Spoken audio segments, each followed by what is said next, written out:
There's a certain kind of fear that doesn't scream. It waits. It hides in the quiet corners of a familiar room, behind the face of someone you love. For one young woman, that fear had a name. And it was already in the back seat. This is Don't Look Behind You by Lois Duncan. A story born from a very real kind of terror. The author's own daughter once found herself trapped in a web of witness protection, forcing Duncan to ask, what happens when running for your life means running away from yourself? First published in 1989, the novel went on to grip millions of readers around the world, quietly becoming one of the most chilling psychological thrillers of its generation. Lois Duncan was no stranger to the shadows of young adult fiction. Long before this book, she gave us I Know What You Did Last Summer and Killing Mr. Griffin. Stories that understood how easily innocence unravels. In 1999, her vision made its way to the screen, a made-for-TV movie that brought the story's breathless paranoia to life. The visuals in this video are created using today's technology. They may not always perfectly match every scene from the story, but they are designed to help you visualize the world and atmosphere as you listen. This is not a word-for-word reading, but a third-person retelling. Think of it as sitting beside me as we unpack the novel together. You'll hear what inspired its most unsettling twists, how the film adaptation changed key moments, and the real-life echoes that still linger behind the pages. So take a breath. Look over your shoulder one last time. The story begins.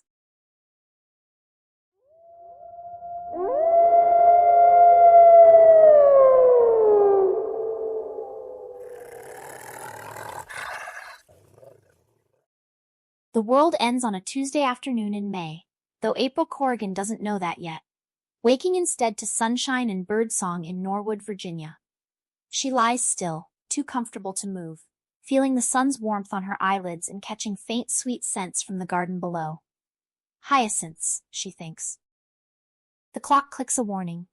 She reaches over blindly to kill the alarm, then opens her eyes to sunlight pouring through the window. The crystal prism Steve gave her for her 17th birthday, meant to symbolize a year of rainbows, twists on its thread, scattering colors across the wall. Her room mixes old and new, antique cherrywood furniture from her grandmother Lorelei, a rocking chair with a blue velvet cushion, a camphorwood chest from Asia, but also a bookcase of favorites, a stereo, tennis trophies on the shelf, and on the dresser, a framed photo of Steve Chandler grinning. She smiles back. Prom is 4 days away. Her first full-length gown hangs in the closet. She sits up, swings her legs over, and heads for the bathroom. A breeze ruffles the curtains as she passes. The prism twirls gaily, spattering her pajamas with rainbows. After brushing her teeth and dressing, she spends minutes twisting her long blonde hair into a French braid, then panics about time and hurries downstairs. Her mom and little brother Bram are already at the kitchen table.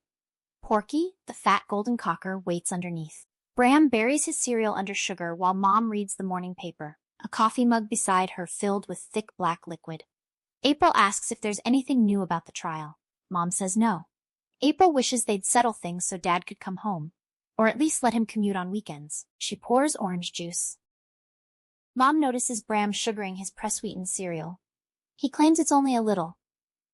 Mom warns him about Corrigan teeth and reminds him of 3 cavities from his last dentist visit.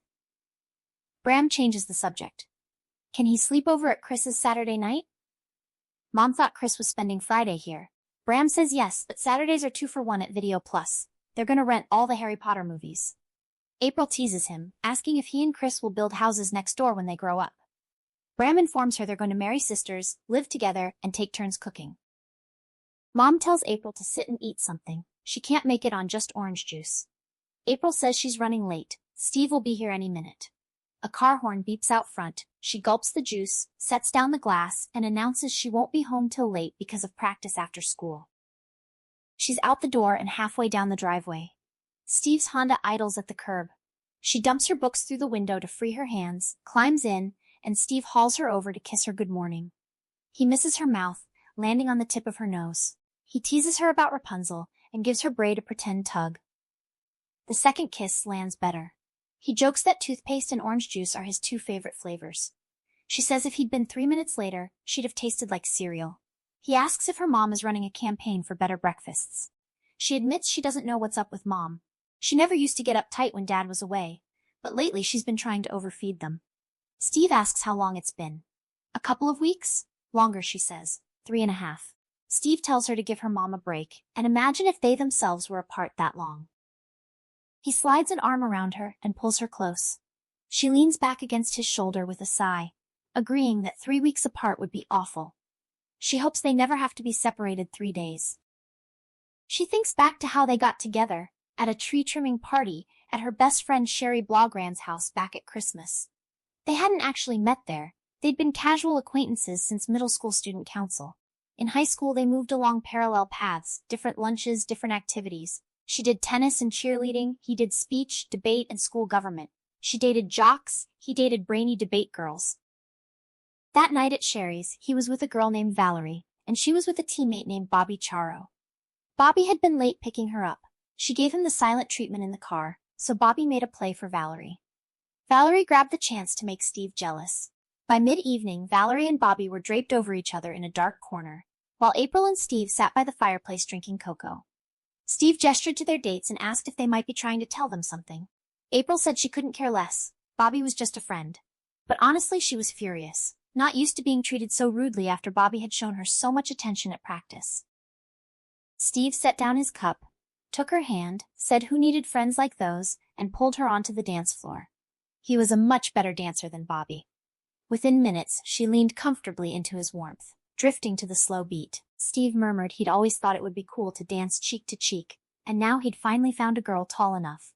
His cheek was smooth against hers, his breath faintly chocolatey, a piece of tinsel caught in his dark hair. Over his shoulder, tree lights twinkled like fireflies, and the fire filled the room with gold. She realized with astonishment she wouldn't care if she never saw Bobby again.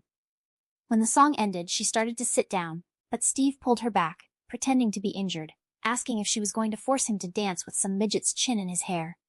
She laughed and stepped back into his arms. She didn't leave them for the rest of the evening. When the party ended and Bobby appeared dutifully at her elbow, Steve gave him a freezing look and proposed a proper swap. Bobby'd take Valerie home, and Steve would take April. Later, when April described the night she and Steve got together to her best friend Sherry, Sherry responded with undisguised envy, asking what else April had expected, since who else would Princess April end up with but Prince Charming? Sherry had been into Steve since the start of the school year. Now, nearly 5 months later, the magic hasn't lessened. If anything, it grows each day. Driving to school, Steve asks about April's father. She's never explained why he's stuck in Washington or what his connection is to the man charged with drug running. April explains that Mr. Lofton is an executive at Southern Skyways and has traveled with her dad on business trips to South America. But there's no way her father is involved with drugs. He wouldn't recognize cocaine, even if someone sprinkled it on his cereal. Steve suggests that maybe her father's straight-arrow reputation makes him valuable as a character witness for the defense. April admits that's as good a guess as any. Her dad hasn't been allowed to discuss the case with the family, so all they know is what they read in the papers. Steve parks in the student lot. They walk to the building together, stepping through the doorway just as the first bell rings. It's an ordinary school day, the last ordinary day of April's life, though she doesn't know it. In world history, Mrs. Winander lectures for an hour on ancient Rome. In English, Mr. Peyton assigns the entire last act of Hamlet, earning groans from everyone. A substitute in algebra lets them do whatever they want as long as they stay at their desks and whisper. Nothing hints at a crisis. Since April and Steve have different lunch periods, she eats in the cafeteria with Sherry and other girls.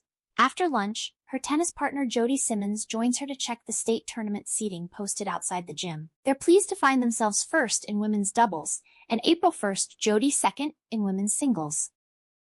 Steve waits at her locker when the bell rings. They coordinate plans. He has an appointment after school to get measured for his prom tuxedo, but he'll come back to pick her up after tennis practice. Since he took Shakespeare last year, he offers to spend the evening explaining Hamlet to her. They split forces. He says, "Catch you later," and she responds with perfect happiness. First afternoon class is computers with Mrs. Guthrie. A timed assignment involves long columns of numbers. April concentrates so hard on increasing her typing speed that she almost doesn't react when she hears her name called. A student messenger stands by the teacher's desk. April asks if she should finish the assignment first, but the teacher says to go now and take her things. She might not make it back before the period ends. More curious than worried, April gathers her books, logs off, and walks down the aisle between rattling keyboards. Nobody looks up, Not even Sherry 3 desks ahead. She doesn't get to say goodbye. The messenger is long gone by the time she leaves the room. She walks to the counselor's office alone. The hallway is mostly empty except for a monitor and a girl at the water fountain. It smells benignly of chewing gum and chalk dust, with a faint trace of pot smoke near the boys' restroom. Mrs. Winander's door stands partly open. Her voice drifts out, wearier than that morning, still droning on about Rome. The only other sound is the hollow click of April's footsteps bouncing off the lockers. She opens the counselor's office door. On a bench, 2 boys with bloody noses glare at each other, clearly longing to continue fighting. Farther down, a sullen red-haired girl chomps gum like a riveting machine, while the red-haired woman beside her pretends not to know her. None of them are waiting for April. The secretary is on the phone. Then the door to an inner office swings open, and out steps someone April never expected to see there. Lorelei, her grandmother, who crisply tells April to come along. She's signed her out. Lorelei has never been a typical grandmother. In elementary school, April couldn't wait for Grandparents' Day, showing off her slim blonde fashion plate grandmother, while other kids brought plump gray-haired grandmas in polyester pantsuits.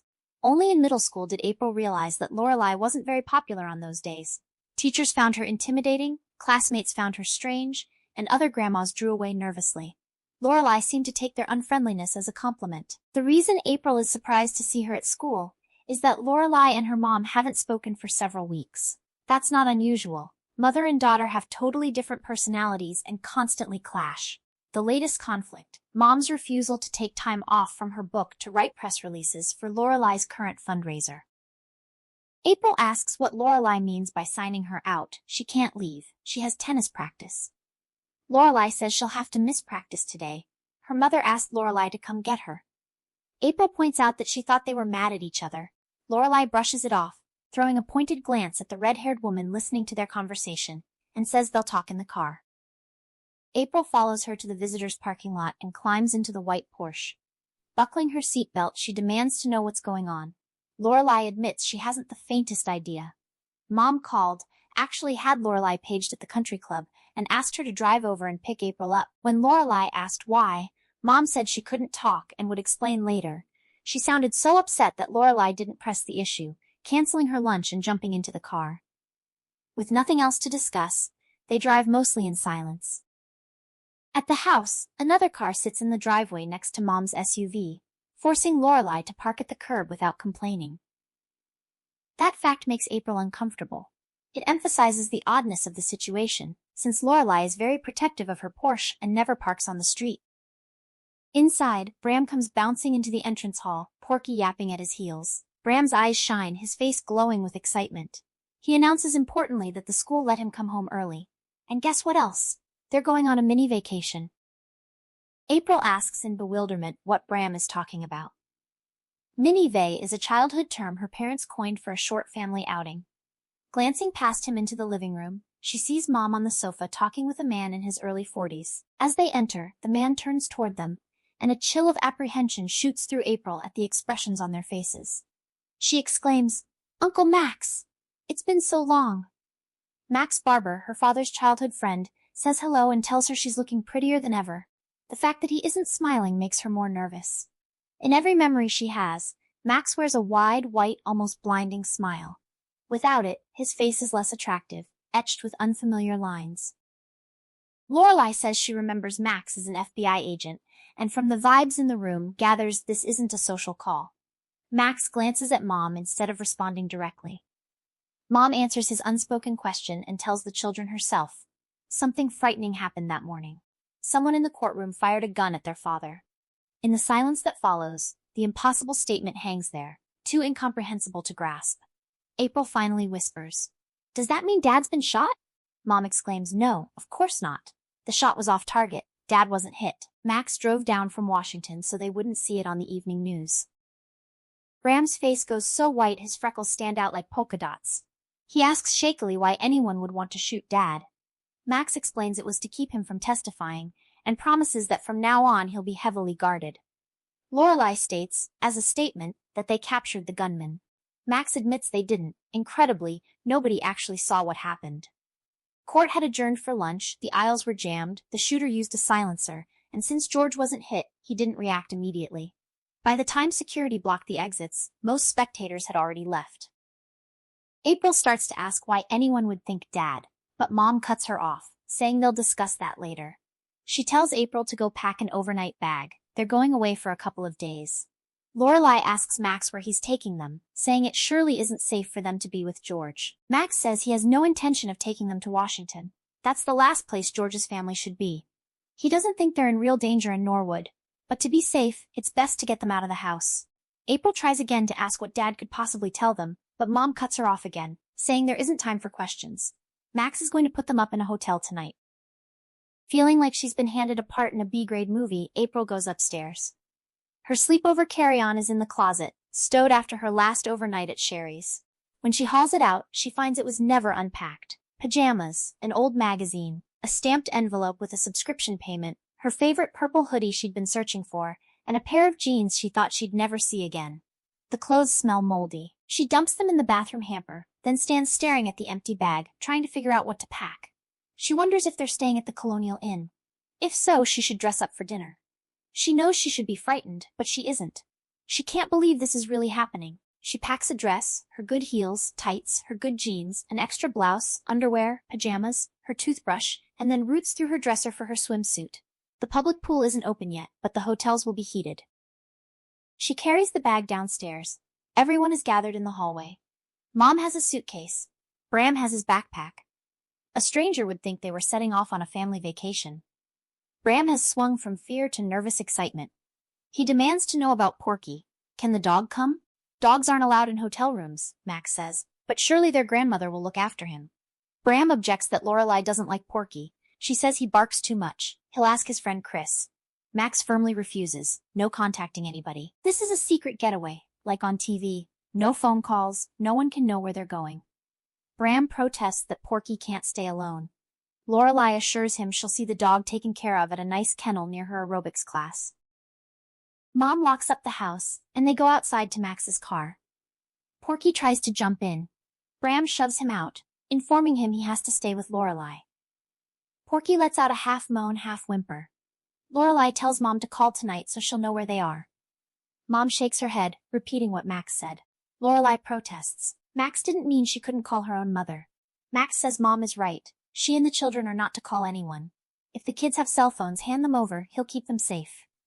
April objects. She uses her cell for everything. She'll die without it. She promises not to call people. Max says he wants to save her from temptation.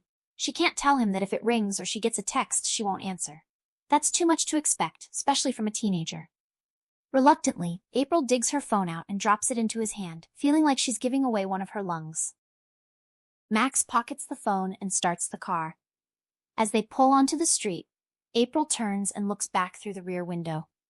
Their house sits centered in the glass like a painting in a frame. The front yard blazes with spring.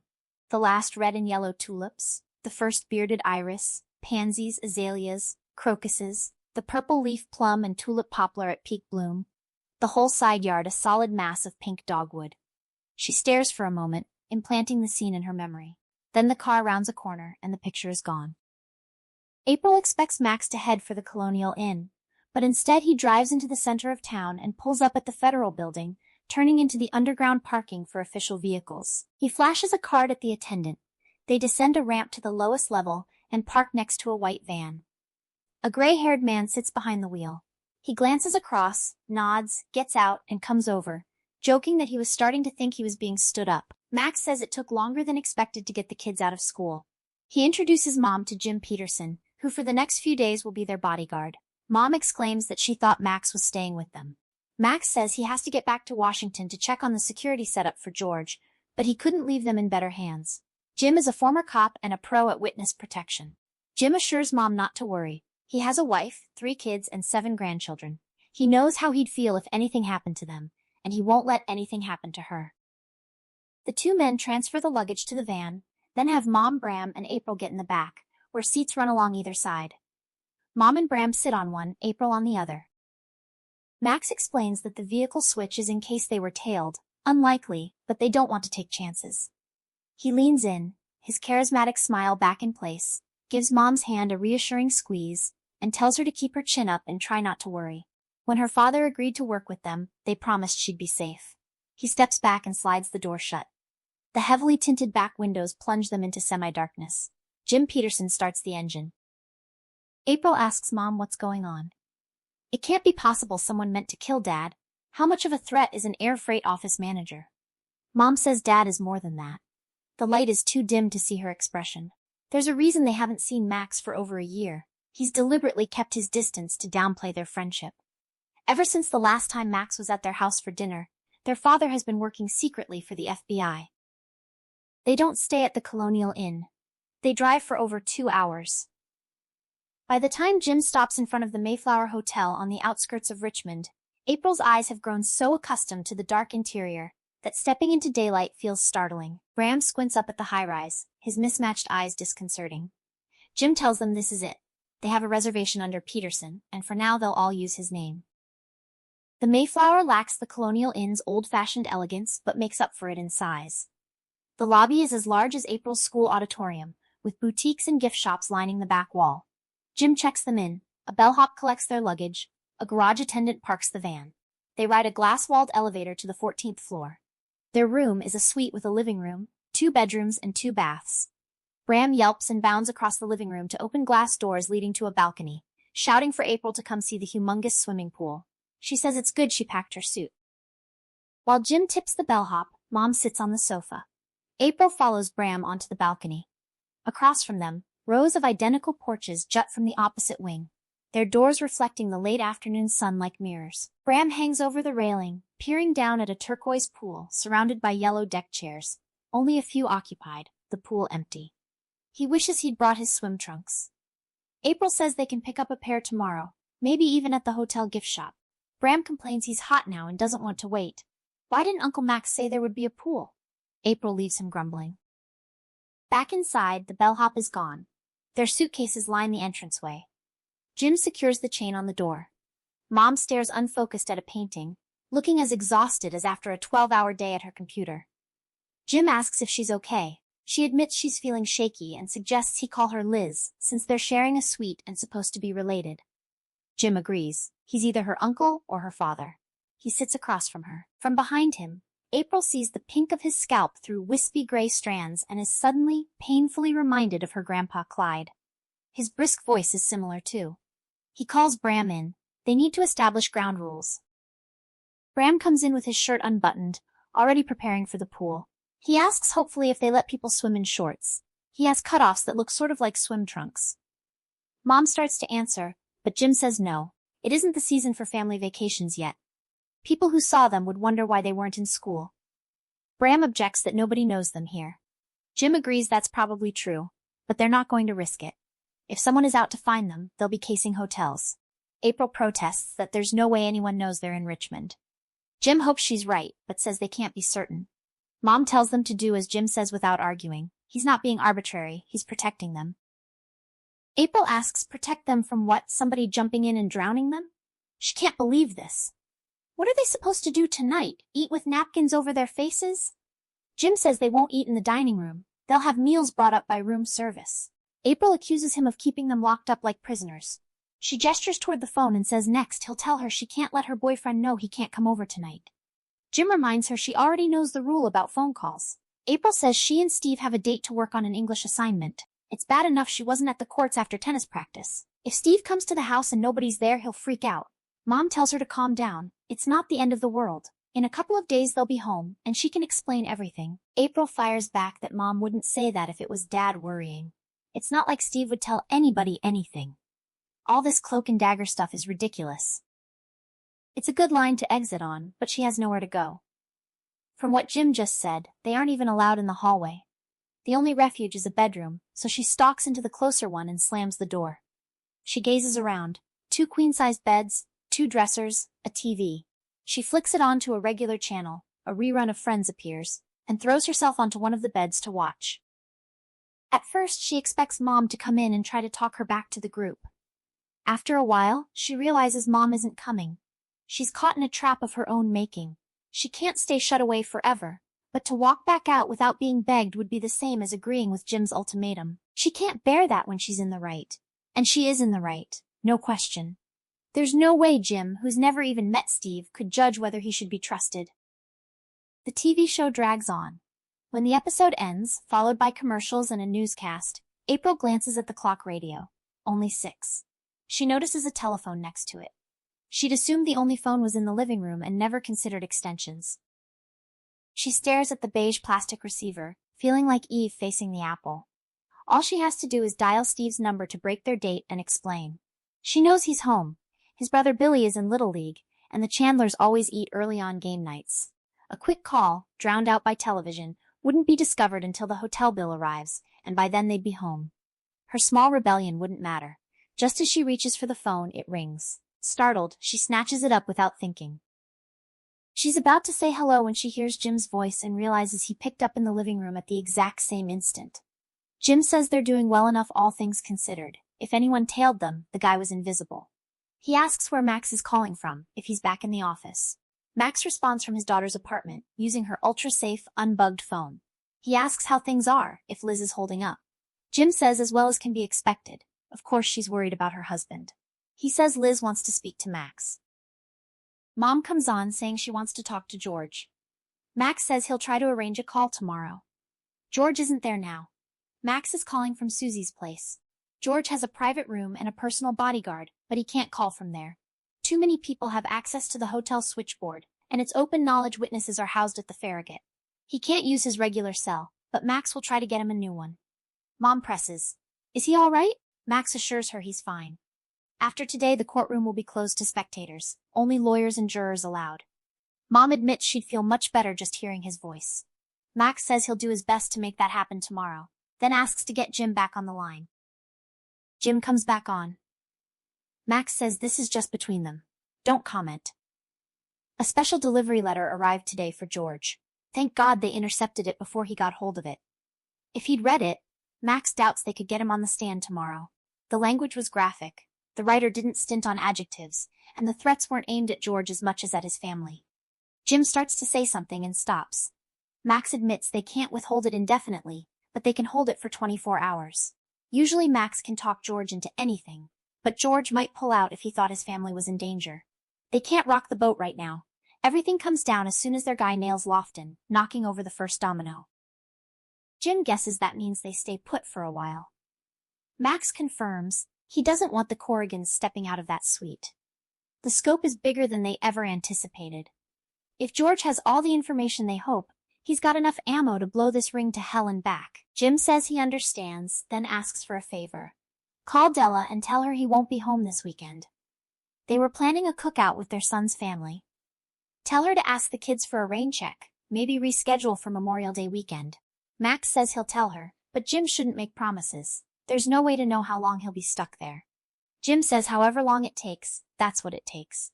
He knew this job wouldn't be a lawn party, but the old body is giving him problems. Is Max sure he doesn't want to send backup?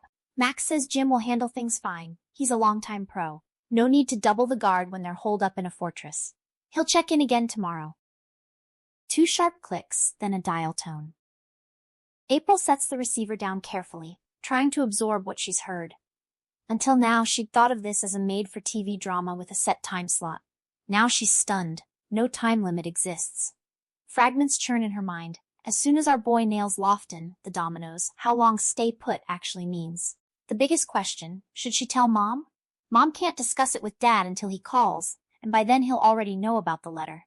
The best thing, April decides, is to keep it to herself. Mom is upset enough without April making things worse, and besides, she doesn't want to admit she was eavesdropping. Bram raps at the door and sticks his head in. He says Mom told him to say dinner's here.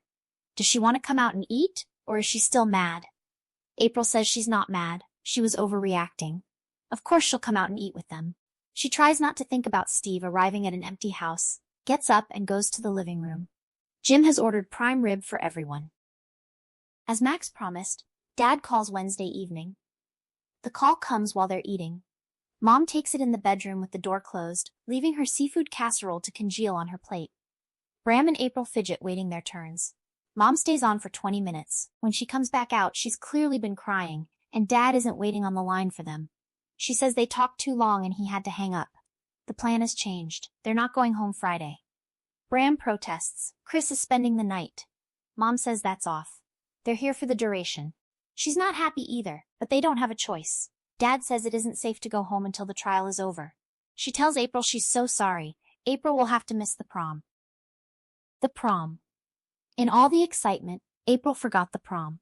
She says miserably that Steve is chairman of the entertainment committee. He has to go whether she does or not. Mom repeats that she's sorry and promises to make it up to her somehow. April says she can't. This is Steve's senior year, his last prom. And the worst part is, she can't even let him know what happened. Jim hands her a plate of dessert, saying it'll make her feel better, but it slips from his fingers, dumping cheesecake into her lap. He apologizes. It's getting ready to rain. He can always tell when the joints in his hands cramp up. April snaps. Let it pour. At least they won't get wet, sealed up in their super luxurious prison. She stomps into the bathroom and sponges the white mess off her jeans. The only pair she has with her, she reminds herself bitterly. Then she lies on the bed and watches old movies until bedtime. In the morning, Jim goes to the gift shop and buys a newspaper. The murder attempt on Dad didn't make the front page but gets a 4-column headline across page 3. The article identifies Dad as an airline employee working as an undercover agent for the government and discloses that over the past 8 months, he accompanied Richard Lofton on 2 flights to South America. Dad's testimony reads that on both occasions they brought back cocaine, their suitcases packed full of the stuff.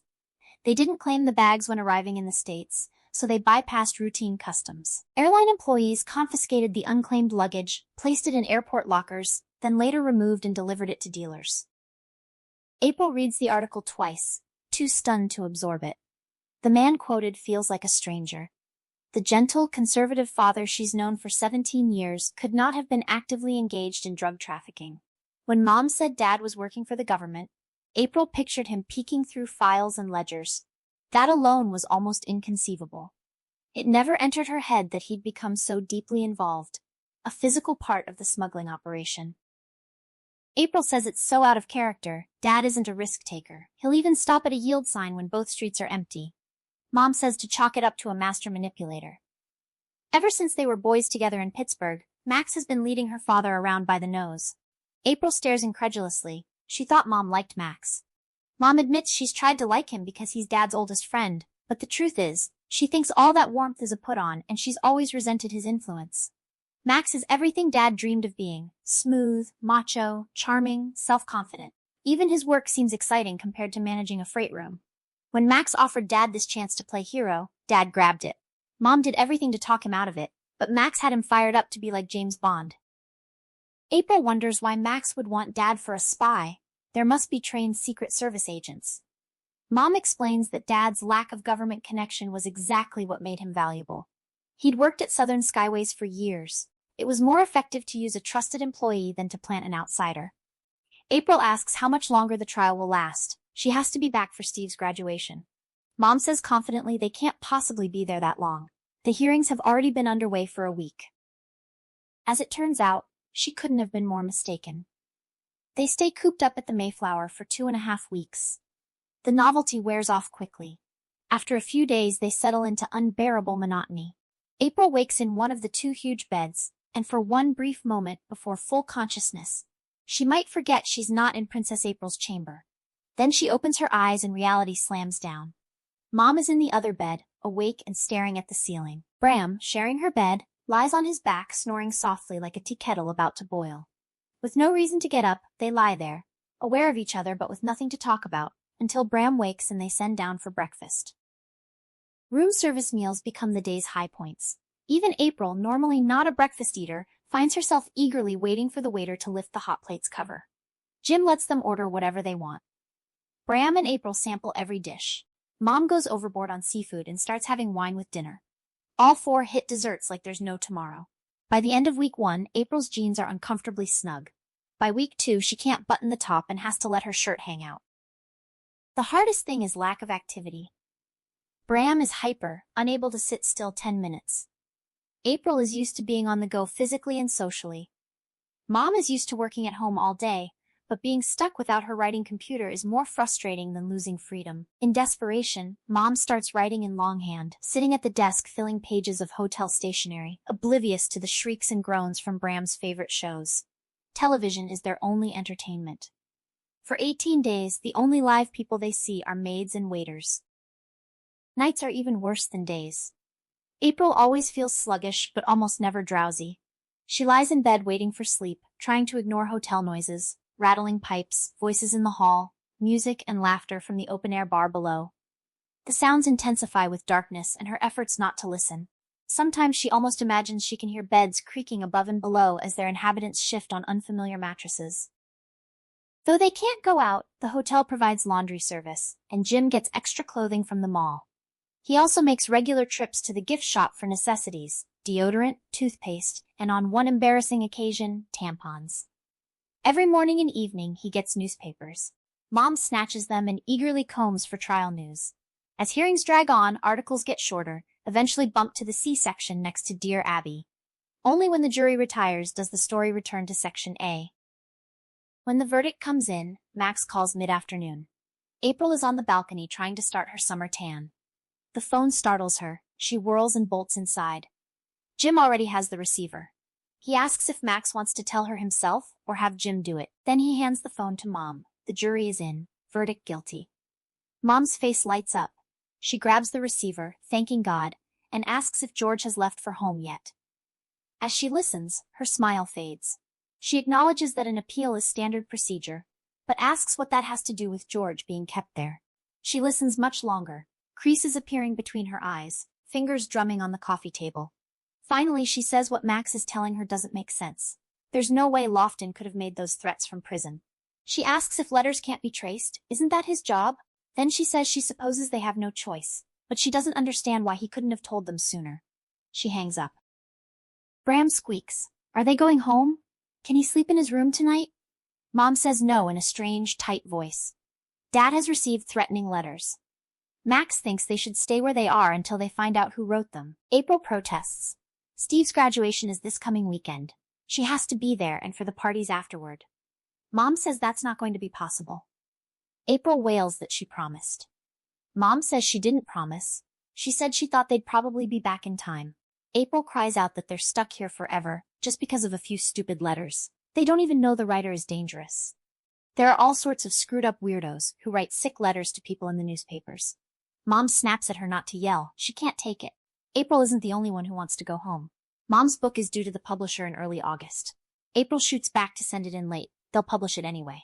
She's the one who's missed everything. First the prom, then Steve's graduation, and now for all they know they could be stuck all summer. Steve will think she's never coming back. If Jim doesn't let her talk to him, she'll go crazy. She whirls, runs into the bedroom, slams the door, throws herself on the bed, and bursts into tears. Mom is usually reasonable. It's hard to believe she's taking those letters so seriously. The trial is over. Why would anyone harm them? What proof do they even have that they were ever in danger? A shot was fired, but no one was hurt. Maybe the gesture was only meant to scare Dad. She doesn't know how long she lies sobbing before she hears the doorknob turn. A hand lands on her shoulder. She hiccups for whoever it is to go away. She doesn't want to talk to anybody. But the voice that answers isn't the one she expected. Jim says she doesn't have to talk, but she's done far too much talking already. She has a lot of growing up to do. She's a nice enough kid, but she's part of the reality TV generation. She can't believe real-life stories don't always have happy endings, and she thinks of herself as the star and the rest as bit players. She cries that it's not true. Jim tells her brusquely to give some thought to her mom. She's worried about Dad and hitting the wine too hard. She's in no condition to deal with childish temper tantrums. April struggles not to shout, "This isn't a tantrum." Is he too old to remember what it's like to be in love? Jim says his personal life is none of her business, but her personal life is his business when it puts her in danger. He didn't like what he heard in the living room. He wants her promise not to call her boyfriend. April argues she wouldn't have to tell him where they are, just let him know she's safe and that she misses him. Jim says absolutely not. She asks what harm it would do. He's being so unfair. He says there's always a chance she might let something slip. She says so what? Steve wouldn't repeat it. Or does Jim think every phone in the state is tapped, including Steve's cell? Jim says firmly she is not to call her boyfriend. He's not leaving the room until she gives her promise. She gives in. All right, she promises. Now is he satisfied? Jim says he'd like to believe April means her promise, but he doesn't think he trusts her. She asks what he's going to do about it. Lock her in a closet? He says he's going to tell the hotel operator not to put through any calls from this suite. He can't afford to take chances with a hysterical teenager.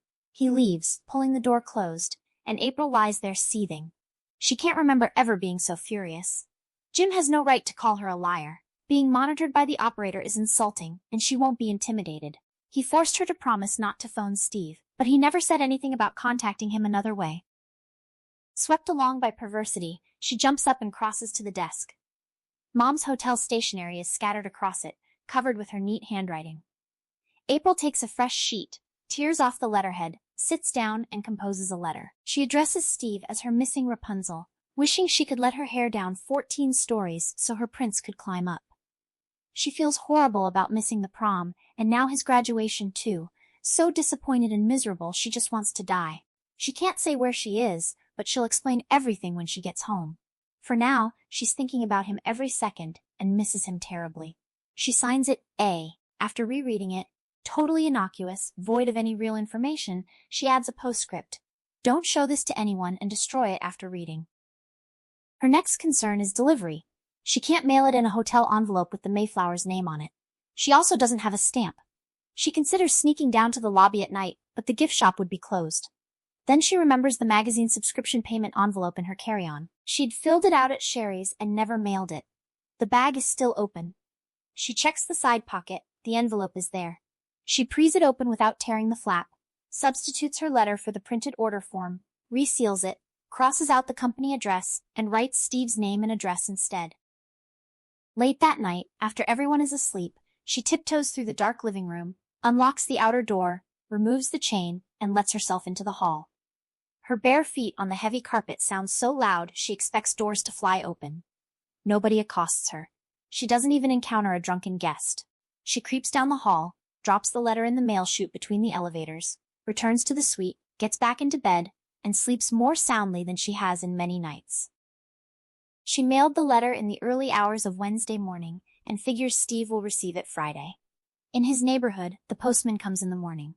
Since both his parents work and his brother is still in school, Steve will probably bring the mail in, possibly returning from commencement rehearsal. She spends most of Saturday picturing his face when he sees the scratched-out address and her handwriting. By late afternoon, she tells herself he's gotten it, probably sitting on his bed reading it over and over, glad and relieved to finally hear from her. That thought lifts her spirits like mom's wine lifts mom's. She needs that lift. Their living situation has become more depressing since her showdown with Jim. They address each other politely, but have exchanged few words since Tuesday. Mom doesn't seem to notice. During the day she scribbles at her desk. In the evening she's so mellowed and drowsy, she usually goes to bed before Bram and April. It isn't easy to avoid Jim in such close quarters, but April makes a point of it. Instead of watching soaps with him, she watches Bram's game shows in the bedroom. Despite damp, muggy weather, she spends lots of time on the balcony reading paperbacks and watching hotel guests splash in the pool 14 floors below. Saturday afternoon, Jim follows her out there. He tells her to stop being childish and calls for a truce. She says coolly she doesn't know what he's talking about. He says she's been sulking for 3 days, pouting like a 3-year-old forbidden to play in the street. She retorts that he's been treating her like one. Besides, he's not like her father. Her father trusts her. She told Jim she wouldn't call Steve, and he didn't believe her. She doesn't like being called a liar, and she'll never forgive him for talking to the hotel operator. Jim is silent, then surprises her with an apology. He never actually contacted the operator. He was worried she was about to do something dumb, and telling her that was the only way he could think to stop her. She says she's not stupid. He says you don't have to be stupid to be dumb. He mentions his granddaughter Monica, her age, nuts about a kid with a Harley-Davidson. Monica is normally level-headed, but turns into someone else with this boyfriend. She rides without a helmet while he steers with one hand and chugs beer with the other. April agrees that's not just dumb but crazy. He says Monica doesn't think so. She's thinking with her hormones instead of her brain. Anyway, he's sorry he hurt April's feelings. The apology makes April ashamed of her own rude behavior. Looking at Jim with his thinning hair, weathered face, laugh lines and worry lines fanning from his eyes, she's reminded so much of her grandfather who died when she was 12. She feels a sudden surge of affection. She apologizes too. She was pretty horrid and didn't mean that crack about him being old. Jim says wryly that if she'd said it today, he'd have to agree, lifting and flexing his hands with a grimace. At least he doesn't get writer's cramp. He pities her mom if she ever gets arthritis. There's no way hands like his could push a pen all day. April explains that Mom doesn't usually write in longhand. That's probably one reason she's so bummed out at night. Jim says they're all bummed out, going stir-crazy.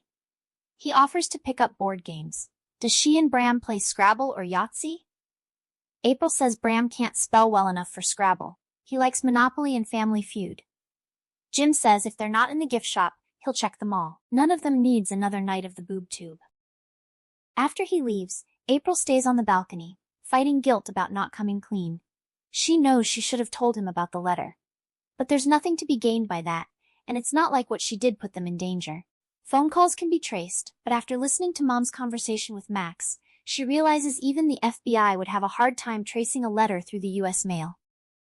She stays outside until around 4 p.m., when the overcast dissolves into drizzle and she's forced back inside.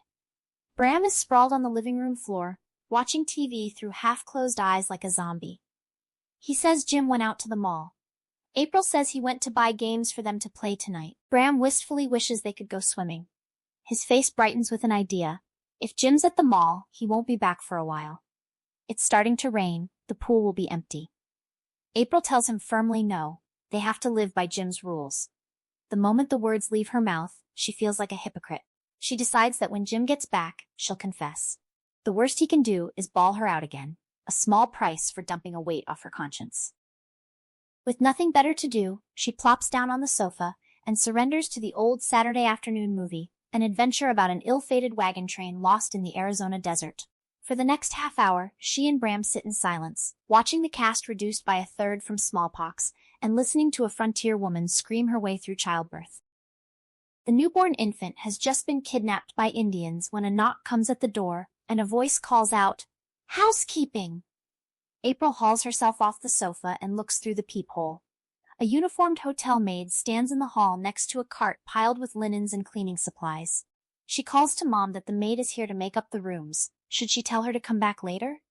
Mom says the maid is running so late they can't ask her to wait. Besides, she's dying for a shower and they're out of clean towels. April opens the door and immediately wishes she hadn't. She stands there, one hand on the knob, the other poised to undo the chain lock, experiencing an unsettling feeling that something is wrong. The woman appears anything but threatening. Slender and tall, blonde hair, very dark eyes. April doesn't recognize her. Not surprising, since most of the hotel staff is off on weekends and part-timers substitute. The maid wears the regulation blue dress with Mayflower, embroidered on the pocket, and mans the usual pushcart. True, her dress hangs loose and is a little too short, hitting above her kneecaps. But that's not so strange either. If she only works weekends, she might have borrowed a uniform. Bram asks what's wrong. Why is she just standing there? April tells him nothing, feeling like an idiot. Still, she holds the door, oddly reluctant to open it all the way.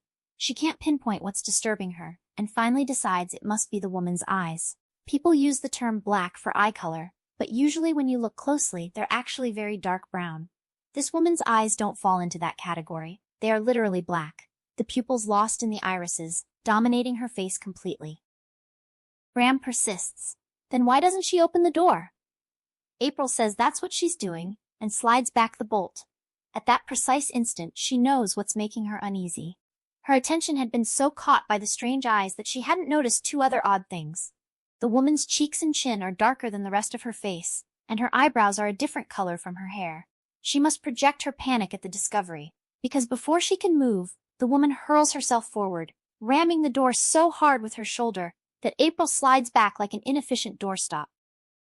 She yells for Bram to come help her hold the door. Bram asks casually why she'd want to do that, his eyes still glued to the TV. She shrieks for Mom to come fast. She can't believe what's happening.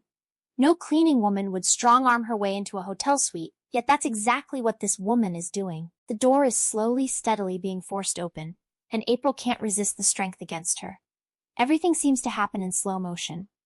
Mom has emerged from the bedroom and is hurrying toward her, but a million miles of floor space still lie between them. April knows she won't reach her in time. Then, through the widening gap between door and frame, April catches sight of Jim at the very end of the corridor, striding purposefully with his arms full of packages. A moment later, the sacks are flying through the air, and Jim is racing toward her, left arm extended like a battering ram, right hand fumbling frantically beneath his jacket. The next thing she knows, the maid has spun to face him, and Jim is shouting for April to shut the door. The sudden release of pressure slams it closed, rattling the window panes. She shoves the bolt into place and punches the lock in the knob, then stands there trembling, weak and shaken, her knees rubbery and threatening to buckle. Mom reaches her and braces against the door, though she obviously has no idea what's happening. From the hall comes a thump and a curse, followed by a pop like a cork from a champagne bottle and the crash of the linen cart slamming into the wall. Bram scrambles up from the floor, belatedly realizing something exciting is happening. Mom orders him to stay back and demands to know who that person was. That wasn't any maid. April says shakily that she's not even a woman. She has a 5 o'clock shadow and is wearing a wig that doesn't match her eyebrows. He tried to shove his way in. If Jim hadn't come when he did, that guy would be inside. Now there's only silence in the corridor, an unnatural silence more frightening than the sounds of conflict. Mom cautiously moves to the peephole. April whispers, "What does she see?" Mom sees nothing, but that doesn't mean he's not there. He could be flattened against the wall right next to the doorway. She doesn't see Jim either. She calls out for Jim, gets no answer, then backs away, clutching April's arm and dragging her along. She says they've got to get out of range. If that man has a gun, nothing would stop him from firing through the door. April protests that Jim may be hurt. They've got to get help. Mom says firmly they're not opening that door. She'll call the front desk and report a fight in the hall. Need security to check it out. Probably less than 5 minutes pass, but it feels like an hour before the security guard arrives and announces himself. Mom keeps back, not sure who it is. She peers through the peephole again, says the chain lock is on and staying on, then asks loudly what's going on out there. Is anyone hurt? The man in the corridor says there doesn't seem to be anything wrong. Whatever disturbance they heard is over. Mom asks incredulously if there's nobody out there. He says there's no one and no indication of a problem. Not many guests are on this floor right now. A convention ended yesterday. Most guests checked out last night or this morning. April whispers that can't be right. She saw Jim there and they both heard the fight, unless the man tried to escape and Jim ran after him. Mom says she hates to call Max, but guesses she'll have to. Bram pipes up nervously that Uncle Max will be mad. He told them not to call anyone, even Lorelei. Mom says she couldn't care less how mad he gets. Jim has disappeared. They have no way to know what happened to him. It's Max's responsibility to see they're protected, and if Jim is in trouble, Max needs to deal with it. She calls Max first on his cell, then at home, finally leaving a message on his voicemail. They settle in for an evening of tedious waiting. The gray afternoon skies slide into twilight, then darkness without the grace of a sunset.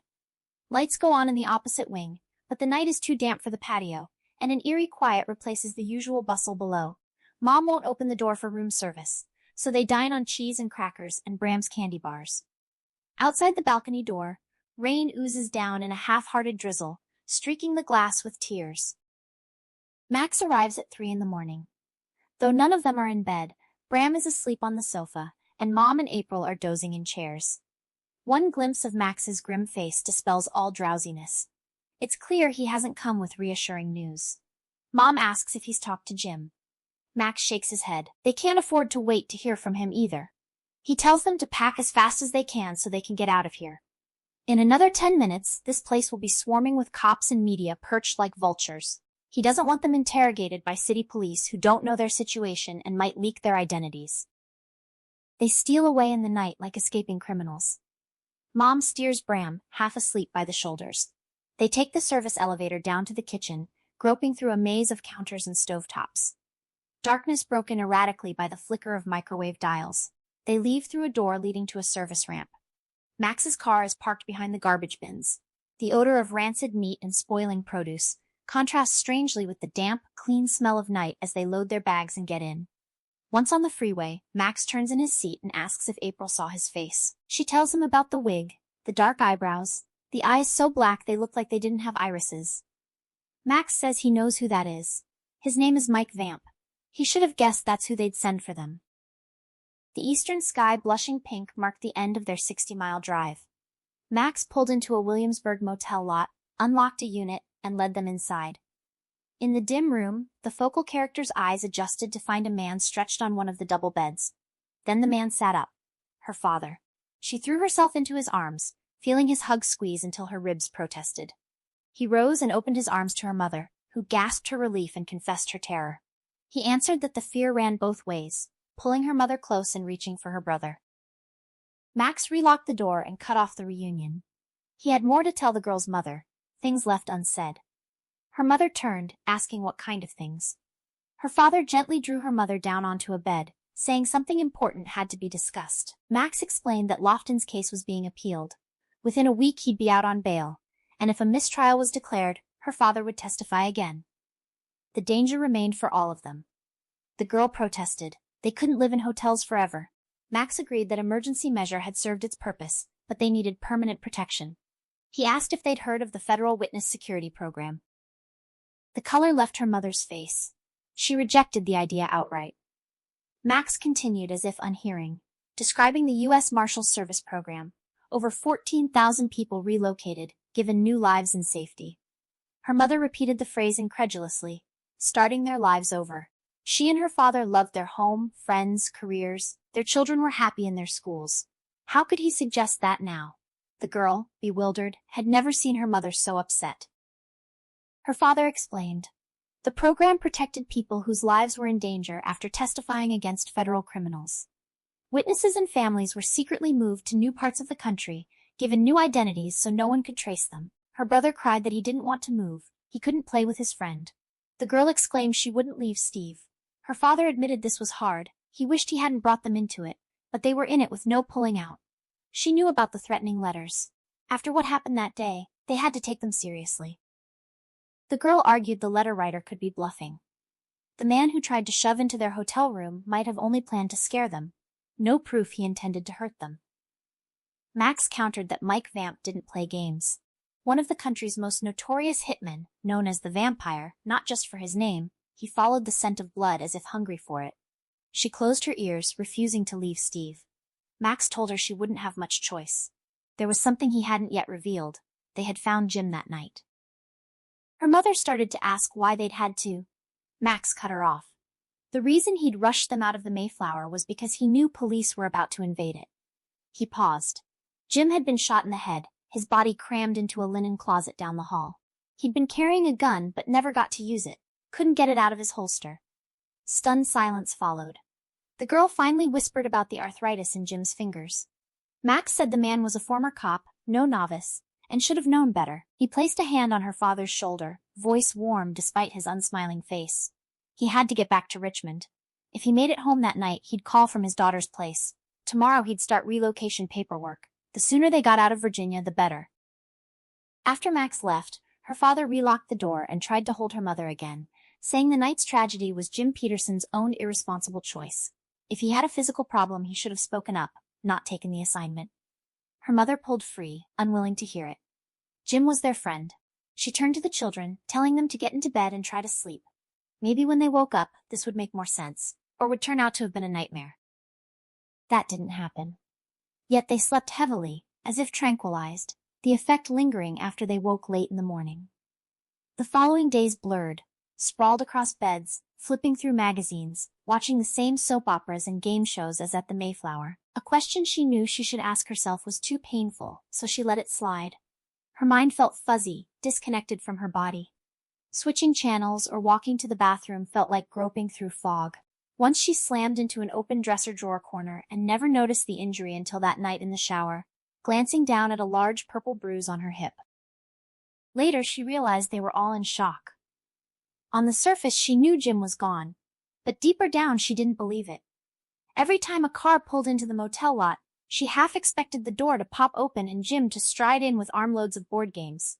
The account of his murder rated only 2 paragraphs in the Richmond paper, but a lengthy obituary ran in their hometown paper, which they found at a newsstand a block away. She read it as if it were one of her mother's novels, a fictional story about an invented character. The list of survivors, wife, 2 sons, a daughter, many grandchildren, she refused to picture as real people, just meaningless names without faces. She thought attending the funeral might have made it real, given death the stamp of authenticity like the end of a novel. When her grandfather dropped dead of a heart attack, she couldn't accept it until she saw the flower-draped casket. Only then did his death become reality, allowing grief to begin. But they couldn't go to Jim's funeral, so they tried not to think about it. The day came and went, slate gray, humid, heavy with rain clouds. She knew if Jim had been there, his hands would have ached. They drew the drapes, shut out the sight, spent the day reading and watching TV while rain started falling gently, then harder, on the roof, sidewalk, parking lot, and, for all they knew, back home on Jim Peterson's grave. Max hadn't assigned a replacement bodyguard, nor strictly forbidden leaving the room. He suggested going out as infrequently as possible, so they limited themselves to motel coffee shops, pizza parlors, occasional evening movies. Max had given them a list of motels with reservations. Each day at checkout, they took a cab to the next. Every evening, Max called from his daughter's apartment to ensure they were resettled. On the third night, he said a U.S. Marshals Service representative would come the following day. Rita Green, a sharp-featured woman in a tailored suit, arrived that afternoon. She settled into a corner chair and studied their faces like a director casting a play. She announced she was there to discuss relocation arrangements, assuming Max had explained the procedure. Her father said they'd been told very little and asked to be filled in. Rita described the first step, fixing them with new identities. For her father, they were using the dead infant method, searching county birth records for a child born around his birth year who had since died, then applying for a copy of that birth certificate. Since birth and death records weren't commonly cross-referenced, getting a duplicate was seldom a problem. Her father asked about the rest of the family. They would need the same last name as him. Rita explained that the mother's maiden name made no difference. They would obtain her birth certificate the same way, then plant a falsified marriage certificate in public records. The children's birth certificates would need falsifying to match the new last name. Once those records were ready, they'd create passports, then voter registrations, then driver's licenses. The mother asked about school transcripts and vaccination records. Rita said those would be falsified and mailed directly from a small private school in Vermont that cooperated with them, a place with more former students than any other school in the country. The brother asked hopefully if his needs improvements could become excellence. Rita said they tried not to do that. Transcripts should reflect true abilities. If a new teacher looked up old grades, they didn't want to raise suspicion by making a poor math student look like a whiz. The less attention, the better. The father asked where they were being sent. Rita said that hadn't been decided. That was why she was there. They wanted a place with minimal chance of running into former acquaintances, so she needed background information. The father explained he was born and raised in Pittsburgh, where an aunt and some cousins remained. His parents and brother had died in a car wreck the summer after high school graduation. For years afterward, he drifted through jobs until meeting his wife while working at a Catskills resort. He'd never been west of the Mississippi, nor farther south than where they currently were. The mother said she was an only child raised in Norwood. Her mother still lived there, active in civic affairs. Apart from her mother, she had no close relatives, and except for college at Duke, she'd never lived outside Virginia. Rita suggested the West Coast. California made it easy for people to lose themselves, a big state where people constantly came and went, so no one questioned origins. The mother disagreed, worried she might be recognized by librarians and English teachers. Disconcerted, Rita asked about a connection to California schools. The father explained his wife was a children's book author who had won the California Young Readers Medal and given an acceptance speech at a state librarians' convention. Rita asked how many such appearances she made. Only at conferences of educators, the mother said. Rita frowned. That was dangerous exposure. No matter where they placed them, the children would be in school. One teacher who'd heard her speak could expose their false identity. The mother mentioned she was supposed to give a talk next month, asking how to notify the conference. Rita said they would handle it, just provide a name and number. She turned to the father, asking for other questions. He asked where they would get money to live on, how he could get a job without references. Rita said they tried to find inexpensive businesses for witnesses to operate. As an owner-manager of a small business, no one would ask for credentials. The father sounded disbelieving. Did he have no choice about his line of work? Not much, Rita admitted. It depended on what was available. Grimly, he observed that any business sold for peanuts wasn't likely to be a moneymaker. Rita said they would give cash to tide them over and liquidate assets. She would have papers drawn up granting their department authority to handle legalities. The father listed what they owned: 2 cars, an SUV in the mother's name, a Volvo in his, joint shares of a mutual fund, a utility stock, some CDs, and his broker at Morgan Stanley. He also had retirement holdings at Southern Skyways but doubted he could access those. Rita said an attorney would file papers to claim them. She paused, asking if they were set. The mother had one question. What about her mother? She hadn't had contact for weeks. Rita said Max had been in touch with Mrs. Gilbert and offered her the option to move with them. She had declined, feeling she wasn't in danger and not wanting to leave her friends and activities. The mother exclaimed they couldn't just disappear from her life. Her mother was stubborn and independent, but they were family. What if she got sick or had an accident? She had to know how to reach them in an emergency. Rita said they would have to trust there wouldn't be an emergency. Entering the program required breaking ties with people back home. It was hard, but there was no alternative. The brother suddenly asked about his dog Porky, who was in a kennel with his grandmother, probably scared he wasn't coming back. Rita assured him his grandmother would take care of the dog. Then she noticed his mismatched eyes, one blue, one brown, and asked if it was a trick of the light. The mother immediately defended it as something that ran in the family. Her father had the same trait. Rita said this would create a problem. Something so unusual would attract attention. The brother suggested dark glasses. Rita agreed that was the best they could do for now, but he would need contact lenses as soon as possible. The brother squeaked in horror. He didn't want contacts. Their mother consoled him that he wouldn't have to wear them forever. The girl then asked how long they would be gone. The talk of her father going into business and starting new schools had been very disturbing. She had assumed the appellate court hearings would take place that summer. Surely they would be back in Norwood before school started. Before Rita could answer, the brother exploded into tears, shouting hysterically that he wouldn't wear contacts, didn't want things stuck in his eyes, and his sister couldn't have Porky. He was his dog, and his grandmother didn't even like him. Emotional chaos followed, leaving no room for sensible discussion. That night, after the brother had wept himself dry, after Rita had left for Washington, after take-out Chinese food and an evening of sitcoms, the girl lay in bed surrounded by her sleeping family. She watched the play of lights on the wall from cars speeding along the highway. Only then, thinking back on that strange conversation, did she realize her question had never been answered. Rita returned 5 days later with official-looking papers. 4 birth certificates, 4 passports, and a marriage certificate. Her father's new name was Philip Weber. Her mother's Ellen Paul. The marriage certificate kept their true wedding date. Her mother noted they could at least celebrate their real anniversary. Her brother became Jason Weber. The girl became Valerie Weber, a name she instantly hated. She'd never loved her real name either. It always sounded like a soap opera ingenue. But Valerie was worse. The name conjured the image of Steve's old girlfriend draped over her own date at a Christmas party. She refused to be a Valerie. That name had bad vibes. Why couldn't they choose their own names? Rita snapped that names were the least of their worries. A major effort was underway to find them, and they needed relocation as quickly as possible. Her father asked what had happened now. Rita explained. Her grandmother had received a phone call from a man identifying himself as her mother's editor, claiming a movie producer wanted film rights to one of her daughter's books. Her mother's face lit up with the first real smile in weeks. She asked which book, which studio. When Rita didn't reply, her excitement faded. She understood the call hadn't been legitimate. Rita confirmed it wasn't. They'd called the publisher. The supposed editor was on vacation. No one knew anything about a movie offer. Her mother accepted this quietly, realizing a movie offer would have come through her agent, not her publisher, and neither would have tried reaching her through her mother. She doubted they even knew her mother's name. Rita said a man like Vamp knew all the angles. Her father didn't like this. How soon could they leave? That night, Rita told them. 6 p.m. flight to Florida. Her father exclaimed that Florida didn't make sense. The drug trade there was the highest in the country. Rita said Vamp knew that too, which worked in their favor.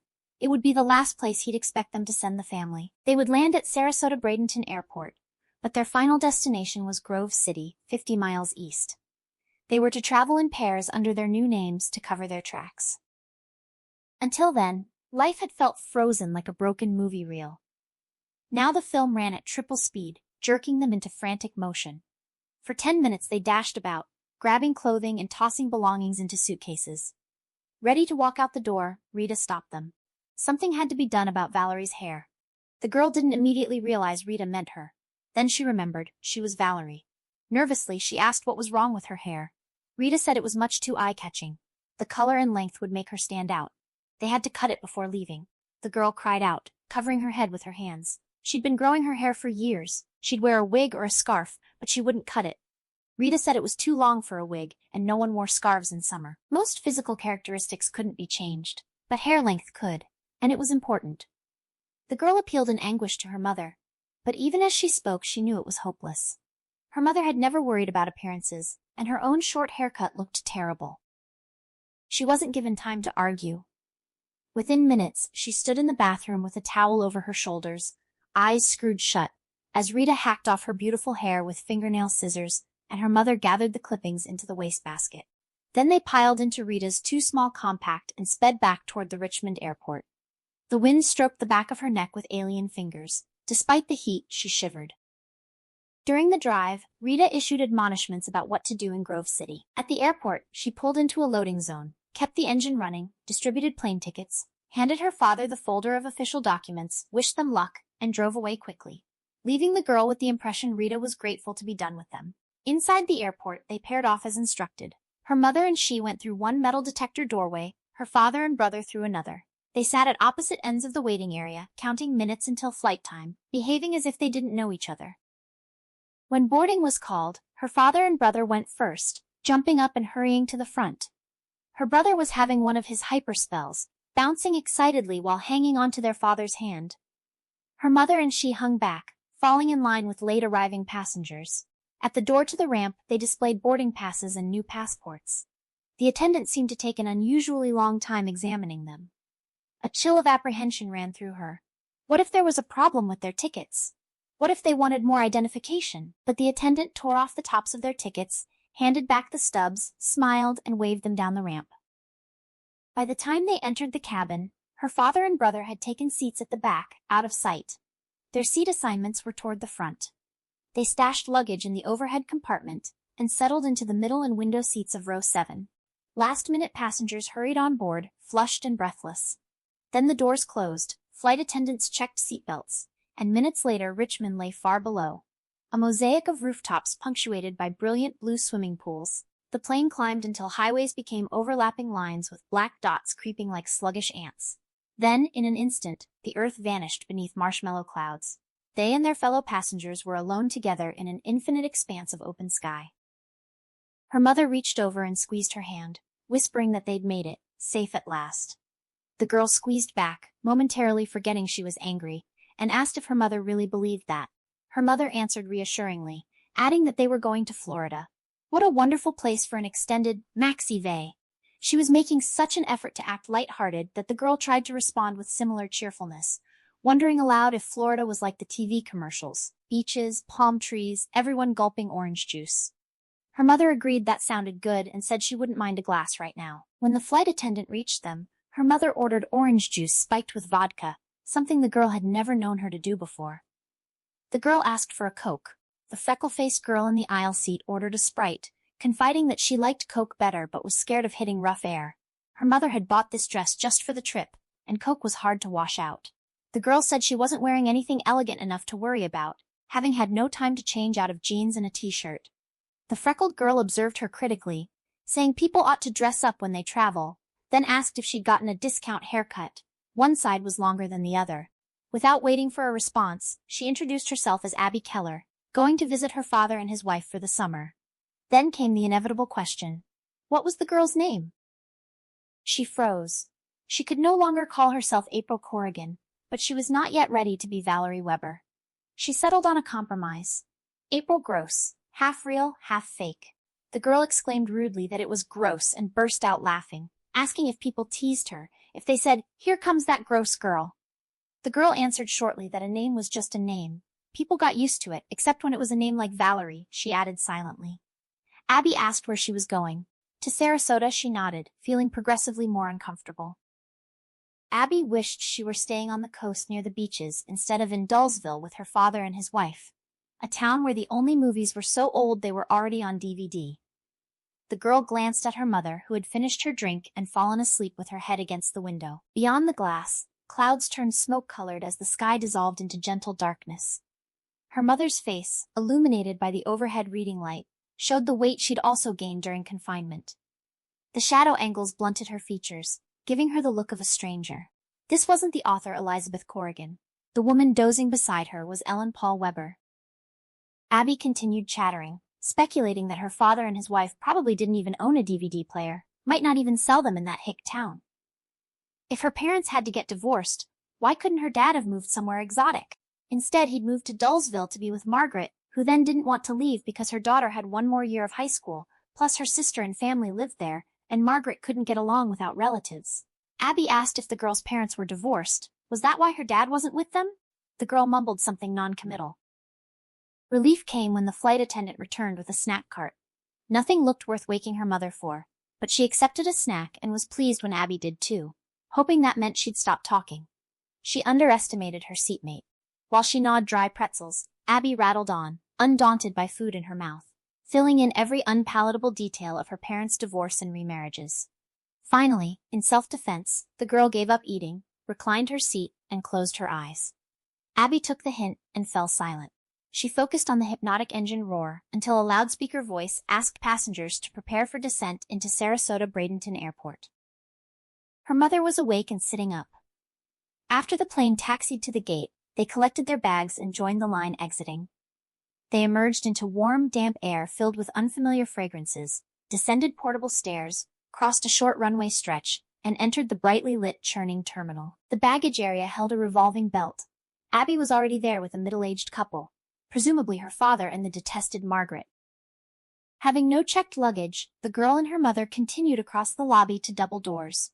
Her father and brother soon joined them. Her brother seemed calmer, but his eyes were overly bright, with no sign of drowsiness. Her mother accused him of not wearing his sunglasses. He protested that it was dark. You don't wear shades at night. Her mother said he would have to until he got his contacts. Her father admitted spacing out, too much else on his mind. A car was supposed to be waiting in long-term parking. Rita had given him the license number. They found the dented green Plymouth without much difficulty and drove to Grove City in just over an hour. The city turned out to be a town with one main street bisecting a 3-block business district of small shops, a movie theater, a bank, a mom-and-pop grocery, and a JCPenney. All buildings were dark. Widely spaced streetlights mottled the sidewalks with alternating pockets of light and shadow. The only nightlife was a cluster of cars next to a neon-lit building called the Cabbage Palm Bar. The house purchased for them was on Lemon Lane, set back from the road with a Jefferson mailbox. A hand-drawn map showed Lemon branching from Orange, which intersected Main at Cypress Circle. They cruised Main looking for street signs, finally found Orange Avenue, then faced a greater challenge. Small dirt trails leading into underbrush made it nearly impossible to tell roads from driveways. Her father selected one at random because it matched the map's position. They inched along, straining to see house numbers hidden on heavily wooded lots. Her brother spotted the Jefferson mailbox. Her father turned into a driveway that bridged a drainage ditch and wound through trees and bushes, ending at a rickety carport leaning against a small frame building. He shut off the engine. Quiet descended. He announced they had arrived, home sweet home, and suggested they check it out. They climbed creaking porch steps. Her father fumbled for a keyhole and got the door open. A wave of heat rolled out, thick with dampness and the faint sickly odor of mildew, like a sauna locker room with soggy towels left souring. He switched on the overhead light. The living room sprang into view, narrow, uncarpeted, unfashionably furnished with a sagging sofa, mismatched tables, and overstuffed nylon armchairs. The girl speculated hopefully that Max was playing a joke. Her mother said it could be worse, at least she thought it could. Her brother wished Porky were there. He bet the dog would like it. Then her mother started laughing, and the rest joined in. Not because what her brother said was funny, but because it was laugh or cry. They stood in that awful room howling till their sides hurt, imagining Porky's ecstasy at being allowed on the furniture, something never permitted back home. They walked through the house, flinging open doors, peering into bedrooms, joking and making rude comments until teetering on hysteria's edge. 6 small rooms, living room, kitchen, 3 tiny bedrooms, a bathroom. Each was worse than the last. Cracked and stained ceilings, flaking plaster, leaking pipes, 2 broken bedroom windows. When they turned on the kitchen light, an army of cockroaches frantically scattered. Her father asked who wanted which bedroom, and their laughter stopped. The girl asked if they were really going to stay there. Her father said they didn't have a choice. The program provided this, and they weren't in a position to make further demands. Her mother started to say George, then caught herself, repeating Philip. The strange name seemed to reverberate. Her mother tried the sound of it again, admitting it would take a while to learn to call him that. Her father gently put his arms around her, saying it didn't matter what they called themselves. They were still the same people they always were, right, kids? The girl and her brother nodded in automatic agreement. They were the same people, weren't they?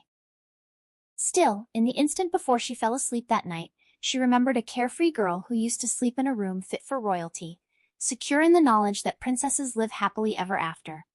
She missed that girl, and she desperately wanted her back. The night was miserable. Overwhelming heat gave the word new meaning. Back home in Norwood, air conditioners ran from June to September. Here, not only was there no air conditioning, there weren't even fans. The house had been closed, and baking in the sun so long it absorbed heat like a sponge, radiating it back from walls, floors, and ceilings. Her stifling bedroom had one tiny window, even cranked fully open. The heavy growth of trees and bushes cut off any breeze.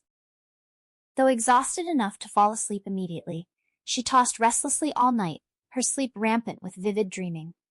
In one dream, she played tennis against Bobby Charo with fireballs. When she tried to hit one, it zoomed through her racket, leaving charred strings dangling like blackened spaghetti, and the handle searing her hand like a cast-iron skillet left too long on a burner. The heat grew so intense, she started melting like ice cream, liquid running down her legs and dripping off her ankles into puddles on the clay court. Then she heard a cheer and saw bleachers filled with Springside students. Sherry shrieked and waved. Jody screamed unintelligible instructions. Steve was there too, spectacularly handsome in the white pinstriped shirt she'd given him for Valentine's Day. Having an audience made her play harder, but still she couldn't make out what they were shouting. Then a name rang out distinctly. Not hers. They were rooting for Bobby, their classmate. To them she was just a visitor from Florida, messing up their court by melting all over it. She awoke sick and shaken, as if the disillusionment had happened in real life. It took several minutes to cut loose from the nightmare and remember where and who she was. Pale dawn light seeped through the window. The first day of her life as Valerie Weber had started. She lay watching the room grow lighter until she could make out watermarks on the ceiling and a starburst of cracks in the wall. Her hips and shoulders ached from the lumpy mattress, her sweat-dampened skin clammy in the morning air. Falling back asleep was impossible, so she got dressed and went outside. Moving quietly past open bedroom doors, she went to the front of the house with some crazy hope that sunlight might have caused a transformation. That hope was short-lived. Daylight did nothing to improve the living room. At night they hadn't seen cobwebs in ceiling corners or greasy head marks stamped on sofa cushions. Now those were all too apparent, along with mouse droppings littering the floorboards and faded blue curtains drooping despondently at the windows. Home sweet home, she thought wryly, and felt like crying. Too depressed to continue, she stepped onto the porch. Outside pleasantly surprised her. The air held scents of blossoming trees and overripe fruit. The bushes that had seemed so mysterious and formidable in the dark were now a lush green backdrop for brilliant orange flowers. A rabbit hopped across the yard, squirrels skittered up and down tree trunks, and an invisible chorus of birds sang lustily overhead. Even the heavy underbrush cutting off the road had a pleasant, jungle-like quality, like something from a National Geographic travelogue. With nothing else to do until the others woke, she walked down the driveway to the road, saw no reason not to go farther, turned left, and started back along Lemon Lane. She now understood why they'd had such trouble finding the house. Not only were there no intersections for street signs, there were no curbs for house numbers. The only indication of houses behind the undergrowth was an occasional mailbox next to a driveway. They'd been placed here deliberately to make it difficult for people to locate them. The moment she reached Orange Avenue, everything changed, as if she'd crossed a significant boundary. Sidewalks materialized, houses sat side by side on residential lots. She immediately felt more comfortable, like a traveler discovering the natives speak her language. Halfway down the block, she passed a hospital set among houses as if it were one of them. 2 blocks farther, across the street, stood a flat-roofed building signed Grove City Secondary School.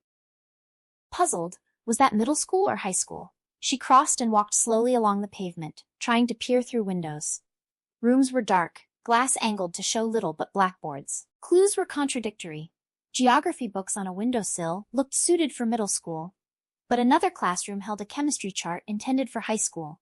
Spurred by curiosity, she rounded the corner and discovered a softball field, a small gymnasium, and beyond that, a chain-link fence enclosing tennis courts. Before seeing the courts, she heard a ball being smacked rhythmically back and forth. Her dream court sprang to mind, the bleachers, familiar faces, but the memory lost impact when she reached the fence. The players were young and blonde, looking like brother and sister. The boy had no resemblance to dark, wiry Bobby Charo. He was tow-headed with a bulky build better suited for a quarterback. She went through the gate and sat on the spectator's bench. During a break, the boy nodded and grinned at her. He was clearly the better player. The girl was slow and exhausted, and he held himself back to keep her from getting discouraged. He took the first game, let her take the second, then nailed the set with strong serves. More relieved than disappointed, the girl started scooping up balls. He called out, asking if she was quitting. She declared it a farce. He urged her to be a sport. She'd just begun to fight. She refused, insisting she was all fought out. He called her a sore loser, then turned to the girl, asking if she happened to be a tennis player. She admitted she used to be but was out of condition. He suggested hitting a couple of balls for fun. She said she didn't have her racket. He offered Kim's, since Kim didn't want to play anymore. Kim, wiping her sweaty face with hair plastered in damp ringlets, told her to be her guest, if she was a glutton for punishment. She warned that her cousin Larry was captain of the tennis team. The other guys were out of town or had jobs, so he dragged her there every morning to practice slamming balls at her. She was scared of getting decapitated. The girl said she'd like to try, trying to sound casual, though she could barely stop herself from hugging Kim. 2 months without exercise, every muscle screamed for action. When she walked onto the court, Larry set her up with easy balls to see if she could return them. After only a couple of minutes of rallying, he began to realize she wasn't the Sunday player he'd expected. He exclaimed in surprise that she wasn't bad, for a girl, and asked if she felt like playing for points, promising to go easy. Not bad for a girl. She hated that condescending compliment. Steve would never have dreamed of saying such a thing. She agreed, asking if he could keep score. She hadn't reached that chapter in the rulebook. She served the next ball with all her strength and watched it zing past him like a bullet. He looked so astonished she could hardly hold back her laughter. She called out 15 love and asked if he was ready for the next one. Larry moved back, squared his shoulders, and started playing with true intensity. Fast, strong, with a killer backhand, he played like a maniac when he pulled out all the stops. After 3 close sets, she lost 2 but won the third. Her heart pounded in triple time, and her legs trembled, but she felt more alive than she had since leaving Norwood. Kim introduced herself and Larry as the girl collapsed on the bench, breathless and sweaty. Kim said she must be good, and couldn't be from around here, or they'd surely know her. The girl impulsively created a nickname, introducing herself as Val Weber, saying they'd just moved from Durham, North Carolina, a state near Virginia, so their accents would fit the fabricated background. Larry asked if she'd be going to school there. She said for the fall semester, then asked if secondary school meant middle or high school. Kim explained it was both. Grove City had only elementary and secondary schools, not enough kids for a middle school, so those grades were thrown in with high school. Larry added that they had the best high school tennis team in the state, not enough big guys for football, so everyone played tennis. They rested and chatted until she realized how high the sun had risen. The cool of dawn had given way to morning heat. The day would be a scorcher. She said she had to go. Her parents were still asleep, and she hadn't left a note. Kim reluctantly said she had to go too. A visiting relative she'd been handed the job of entertaining. Larry asked if she wanted to play again tomorrow. He was working part-time at his father's lumber yard, but early morning was best. Any later than 10 and the heat was too heavy. Her heart jumped with surprise and pleasure. She agreed to meet at 7. He pulled out his phone, asking for her cell number. She barked no, then recovered, claiming she didn't have one. She'd been texting too much back home, so her parents took it away. She jogged off with a wave before he could ask more. Once out of sight, she slowed to a walk and breathed easier. The world seemed brighter. She'd still have given anything to be back in Norwood, but at least she'd met people and lined up a tennis game. Knowing tennis was popular in Florida made the thought of spending a semester there more tolerable. Another surprise awaited her at home. A second car sat beside the Plymouth. Inside, coffee smell greeted her. She found her parents and brother at the kitchen table eating takeout McDonald's with a suntanned man in walking shorts who looked like he'd just strode off a golf course. Her father introduced Tom Geist from Sarasota, their Florida contact with the U.S. Marshals Service. Tom told them the main thing was to blend in and avoid attracting attention. Even minor activities might be significant, like 3 of them going together for driver's licenses. There shouldn't be a problem with Valerie getting hers in Grove City, but the rest should test elsewhere. Her mother asked if people noticed things like that. Tom said small towns were hotbeds of gossip. A teenager taking a driver's test was common, but for adults it was unusual. People might wonder why they'd waited so long, especially since they owned a car. The same went for getting Jason fitted for contacts. If there was an optometrist in Grove City, better not to use him. They didn't want word about Jason's distinctive eyes circulating, too easy to identify. It was strange hearing her brother called by his new name. Bram didn't exist anymore, just Jason. Her father asked about Mike Vamp. He didn't understand how Vamp had found his family in Richmond when Max had guaranteed safety. Tom said Vamp was a pro. They'd covered their tracks to Florida and thought they'd succeeded, but they couldn't take chances. He asked about relatives left behind in Virginia. Her mother answered with bitterness that her mother had turned down the chance to come. It hurt, but didn't surprise her. She'd never been the daughter Lorelei hoped for. Her father added that her parents had wanted her to marry a college graduate with the same social and economic background. Her mother said she'd always been a disappointment to Lorelei. Eloping just sealed the deal. Her mother had never accepted that she wasn't a joiner or community leader. A person who spent her life putting words on paper was her mother's idea of a weird recluse. Tom said in their current situation that was a blessing. The last thing they needed was an active social life. Choose acquaintances carefully. Don't get too close. Leave the old tenant's name on the mailbox. Have only a landline installed. He gave his unlisted number but said better not to call except in an emergency. No cell phones. Once a family was functioning under new identities, it was best to cut the apron strings quickly.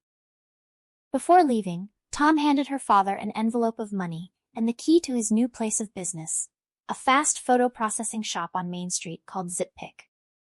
That afternoon, the family went shopping at Penny's.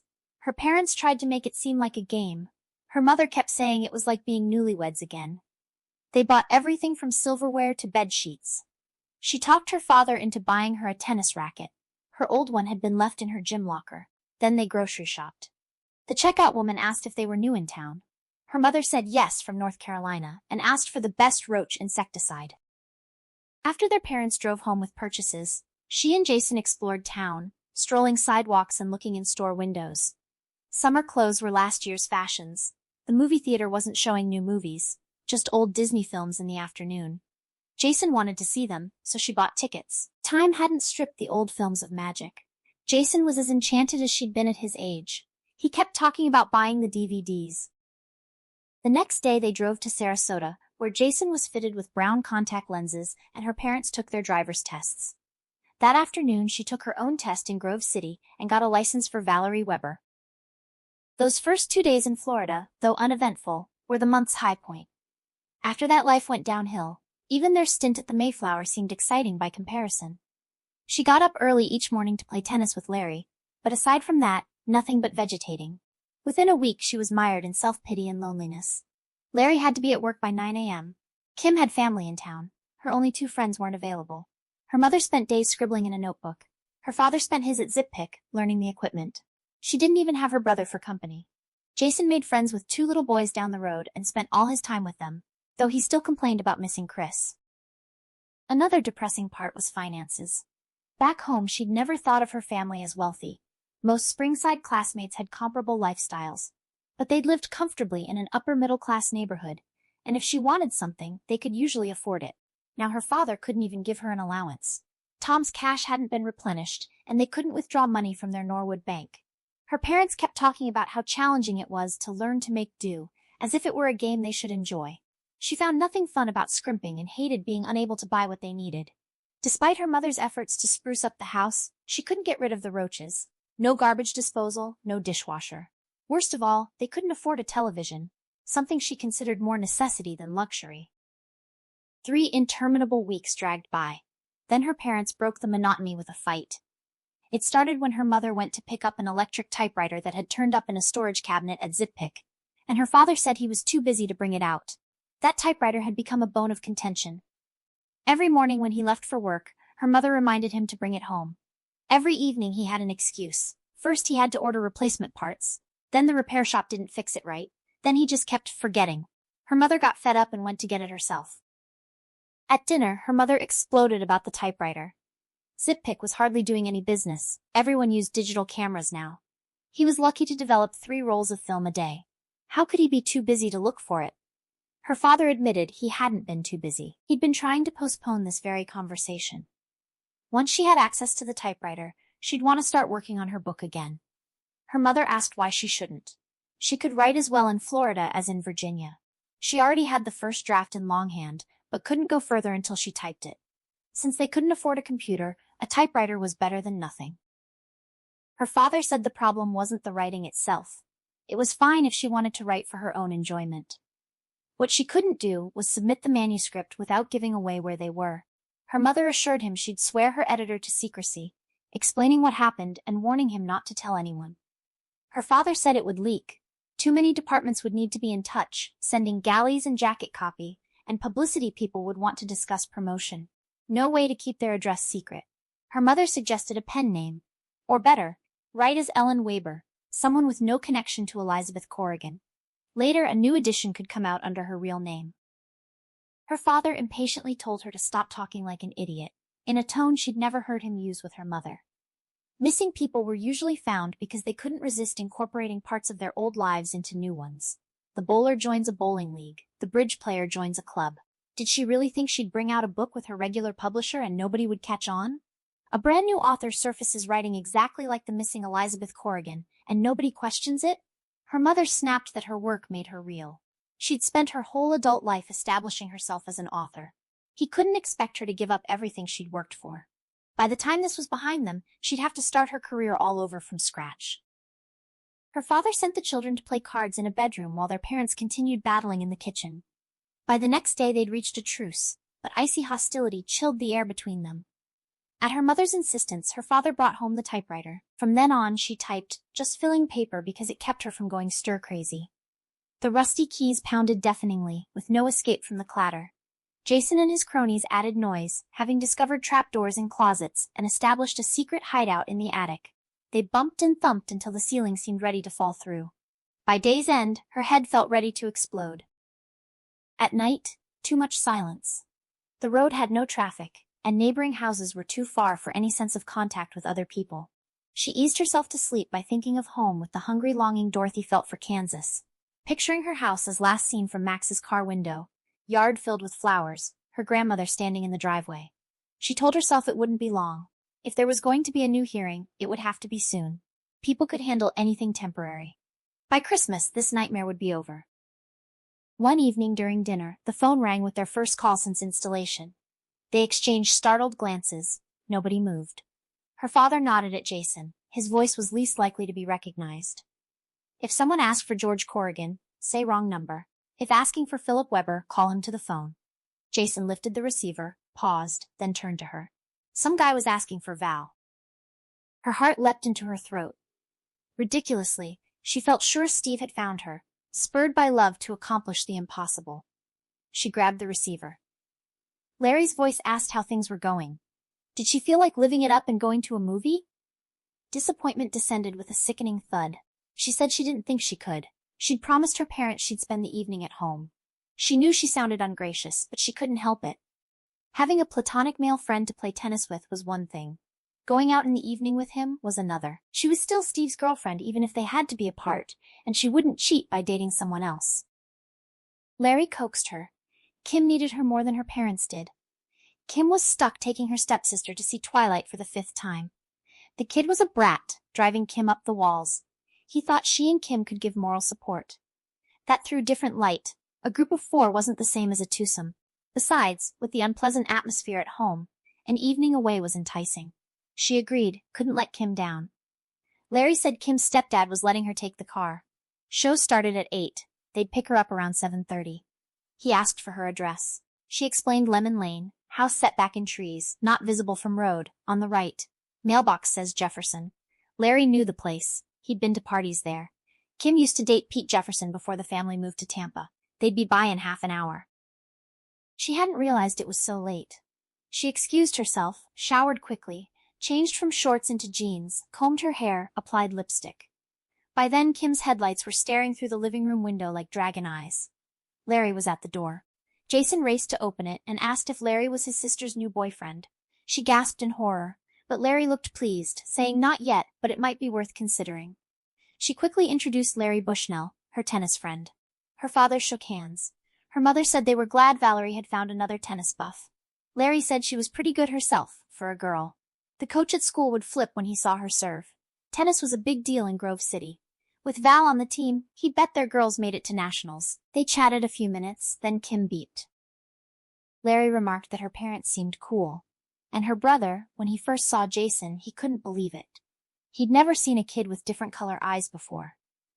Realization struck her like a fist in the stomach. Jason hadn't been wearing his contacts. She hastily said not to mention his eyes to anyone. He was self-conscious and usually wore contacts. Larry thought they looked awesome.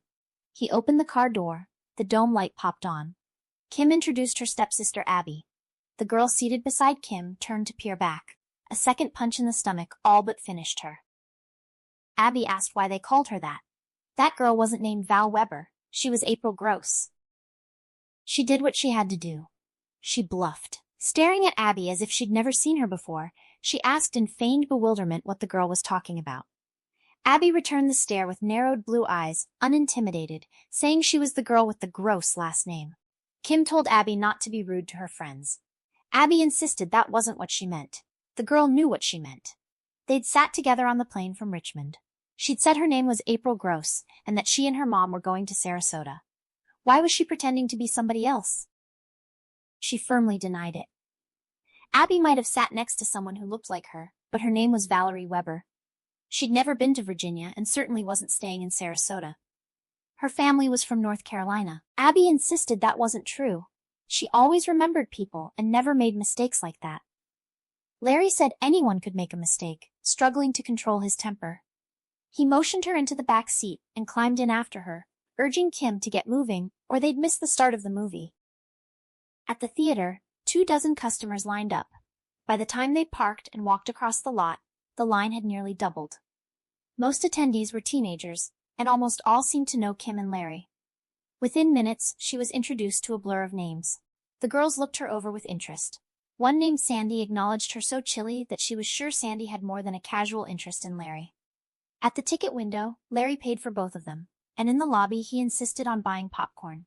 Kim and Abby had bypassed the refreshment counter and been swept into the theater ahead, so they ended up several rows behind them. Suddenly, without her wanting it, they were not a group but a couple. The evening was not the best of her life. The small theater was insufficiently air-conditioned, the seats cramped and uncomfortable, the soundtrack volume so high her ears felt ready to blow. Even the movie disappointed. She realized with dismay that the handsome pale-skinned boy was a vampire. She'd had an aversion to vampire movies ever since a fourth-grade slumber party when she'd become hysterical with terror, watching an old DVD of The Lost Boys. She wanted to walk out but was trapped. By having her ticket and popcorn paid for, she'd inadvertently become Larry's date. He made that clear when, as a coven of bloodsuckers welcomed a girl named Bella, his arms snaked along the back of her seat and slid down to settle around her shoulders. The gesture felt so possessive she wanted to lean forward and dump it off. He was staking a claim with such self-confidence he didn't even glance over to gauge her reaction. She sat under the weight of the intrusive arm, munching unwanted popcorn, watching a hated movie, feeling miserable. When Larry's fingers started sensually massaging her upper arm, she whispered she needed to find a restroom and hurried up the aisle to the lobby. Once there, she was tempted to keep going. Their house was within walking distance. The thought of being outside in the soft evening air nearly destroyed her good intentions. She had her hand on the exit door, trying to think of an excuse for later rudeness, when she looked through the glass and saw rain coming down in such a deluge she couldn't see past the curb. She was there for the evening, standing a while, watching the torrent crash down like Niagara Falls. She finally went to the ladies' room to postpone returning to her seat. The restroom was empty when she entered. As soon as she stepped into a stall, the door banged open and shrill animated voices burst in. A girl said she was supposed to be a tennis whiz. Kim said that was the whole attraction, but from the way he was hanging all over her, tennis was the last thing on his mind. Another girl responded that Kim was so naive she still believed in Santa Claus. Since when did her macho cousin pick girls for their muscles? Besides, she didn't look all that athletic. She bet the girl didn't even go out for the team. Stalls slammed shut on either side, but the girls raised their voices and continued gossiping, oblivious to the occupied center stall. They noted she was strutting around in 7 jeans. Where did she get those, a second-hand store? Everyone could see the family was dirt poor. Her dad drove an old beat-up Plymouth and worked at Zip-Pick, and the aunt who checked groceries where her mom shopped said she bought all the cheapest brands. If they were that hard up, why wasn't the woman working? Maybe she didn't finish high school. You didn't need a diploma to work in the Groves. What was it about that girl that had Loverboy drooling? Certainly not the hairdo.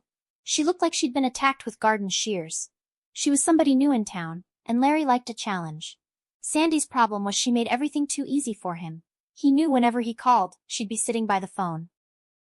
The stall doors slammed simultaneously. She heard running water as the girls chattered on, hashing over Sandy's dilemma and speculating about Larry's new conquest. She considered embarrassing them by stepping out, but decided she'd be the one to suffer. Starting a strange school in her senior year was hard enough without deliberately antagonizing new classmates. She stayed holed up until they finished making themselves beautiful.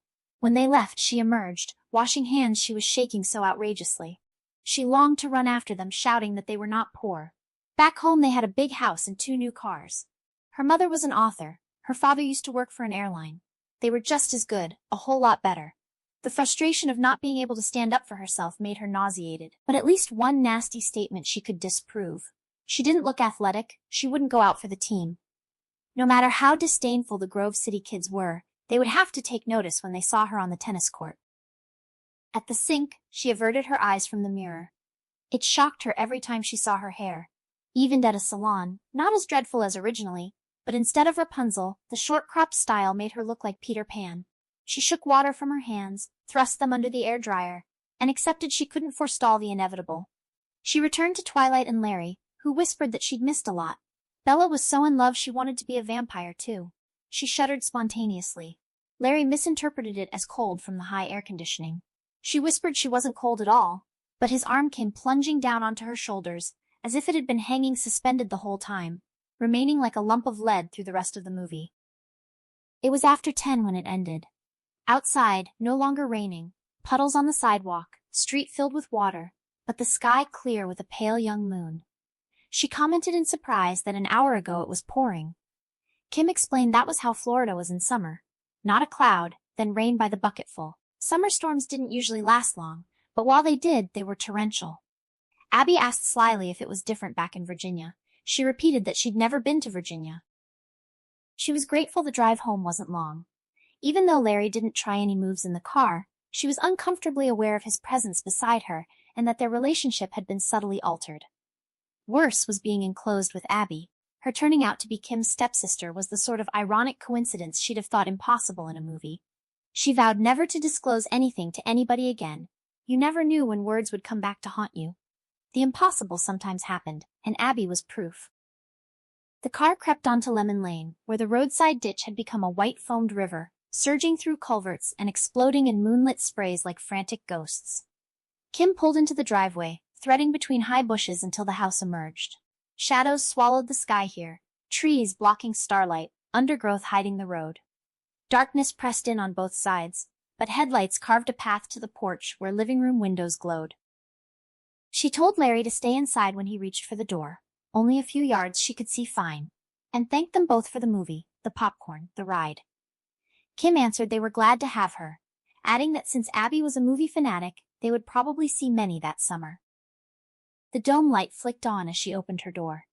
Abby had twisted around in her seat, those sharp blue eyes watching her, knowing, full of unspoken questions. The girl repeated, in that same deliberate tone from the airplane, that the local theater only got old films, already out on DVD. But April, Valerie, knew that already. Larry cut in with irritation. Everyone knew, but to them these were first run. Then he asked if she wanted to go to the beach tomorrow. She told him her parents would likely refuse. They insisted on weekend family activities. Privately, she felt uncertain about Larry. No desire to accelerate anything personal. Yet the tennis matches mattered too much to risk losing them. He pressed her to try convincing her parents, promising to call in the morning. She agreed, grateful to postpone any decision, and wished everyone good night with another round of thanks.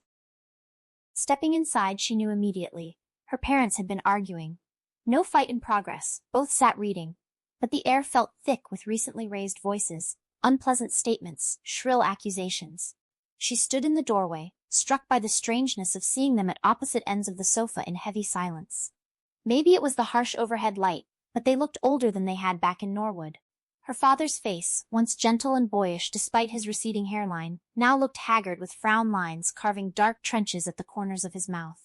Her mother appeared tired, glassy-eyed, spacey, sipping from her ever-present glass of orange juice. They had been waiting up. Both set down their books. Her mother spoke first, enunciating with exaggerated care. Her father had something to discuss. She didn't agree with his reasoning, but her opinions apparently no longer counted. Nervous, social problems forgotten, she asked what it was. Her father said something Larry had mentioned that evening bothered him. He had called Tom Geist and they agreed. Better if she didn't go out for the tennis team when school started. She exclaimed in disbelief.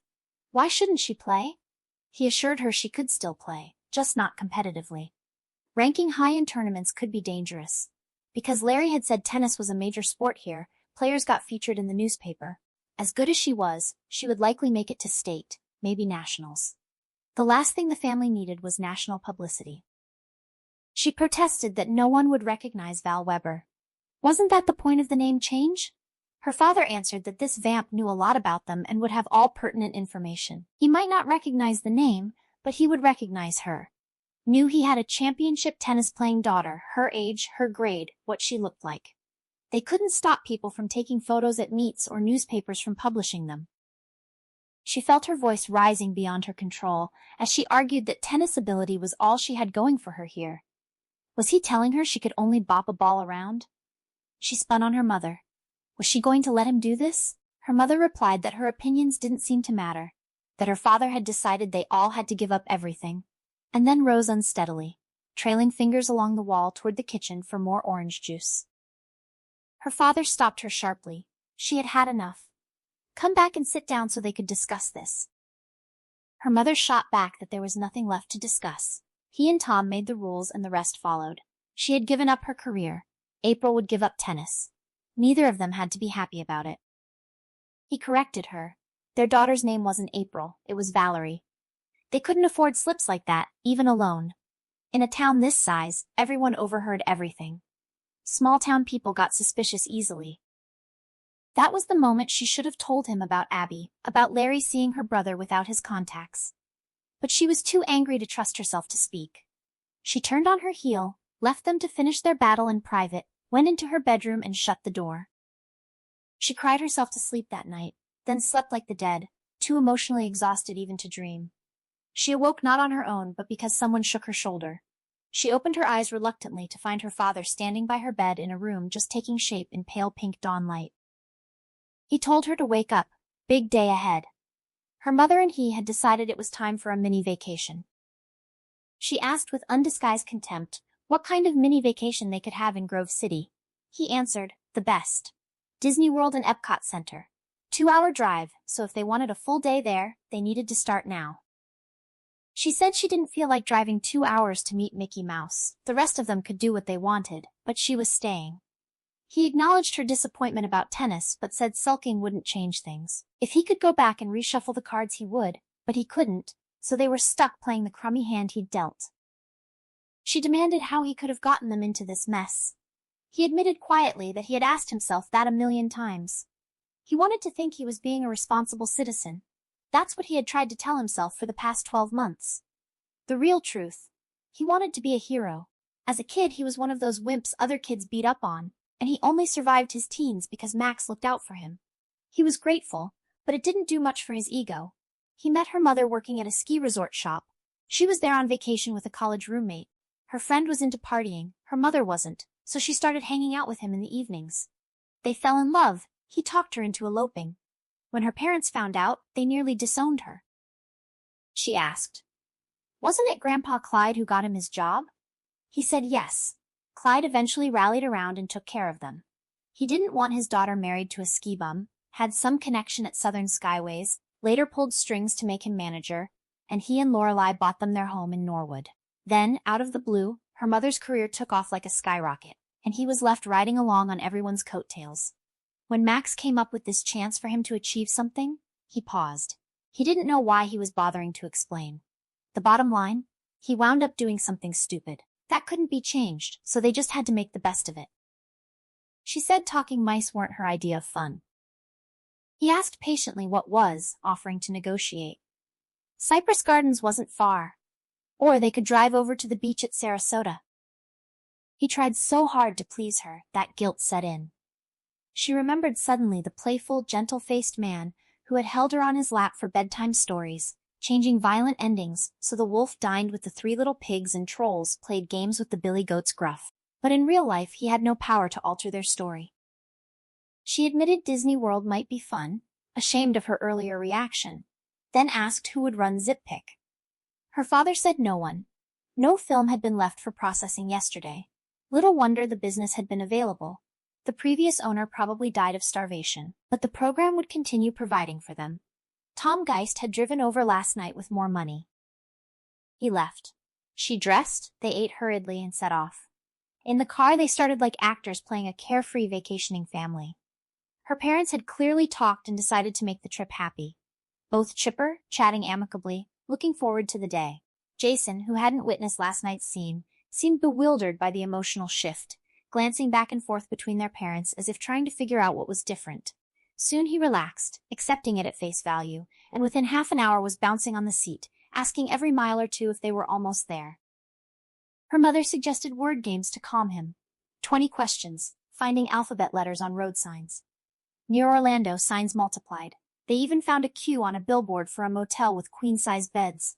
The game ended with a Z from La Z Boy Furniture, just as they passed a hedge shaped like the Seven Dwarfs. Her father started singing Whistle While You Work, then her mother joined in, her soft, sweet voice blending with his strong one. She had forgotten how good they sounded harmonizing. They moved through Disney songs, Someday My Prince Will Come, When You Wish Upon a Star, Then It's a Small World, and she and Jason joined the chorus. They grew louder and more rambunctious, and by the time they pulled into the parking area, they had become what they had only pretended to be, a light-hearted family having a wonderful time. Jason cried out ecstatically at Cinderella's golden spires. There it was, just like on TV. When he spotted a huge Donald Duck with balloons, she had to restrain him from throwing open the door and running across the lot. Despite her reservations about a world of animated creatures, the Enchanted Kingdom proved enchanting. Stepping through the gates, dreams became reality, and the past month's stress evaporated. Pirates fired cannons, but no one was hurt. Ghosts danced, but no one was frightened.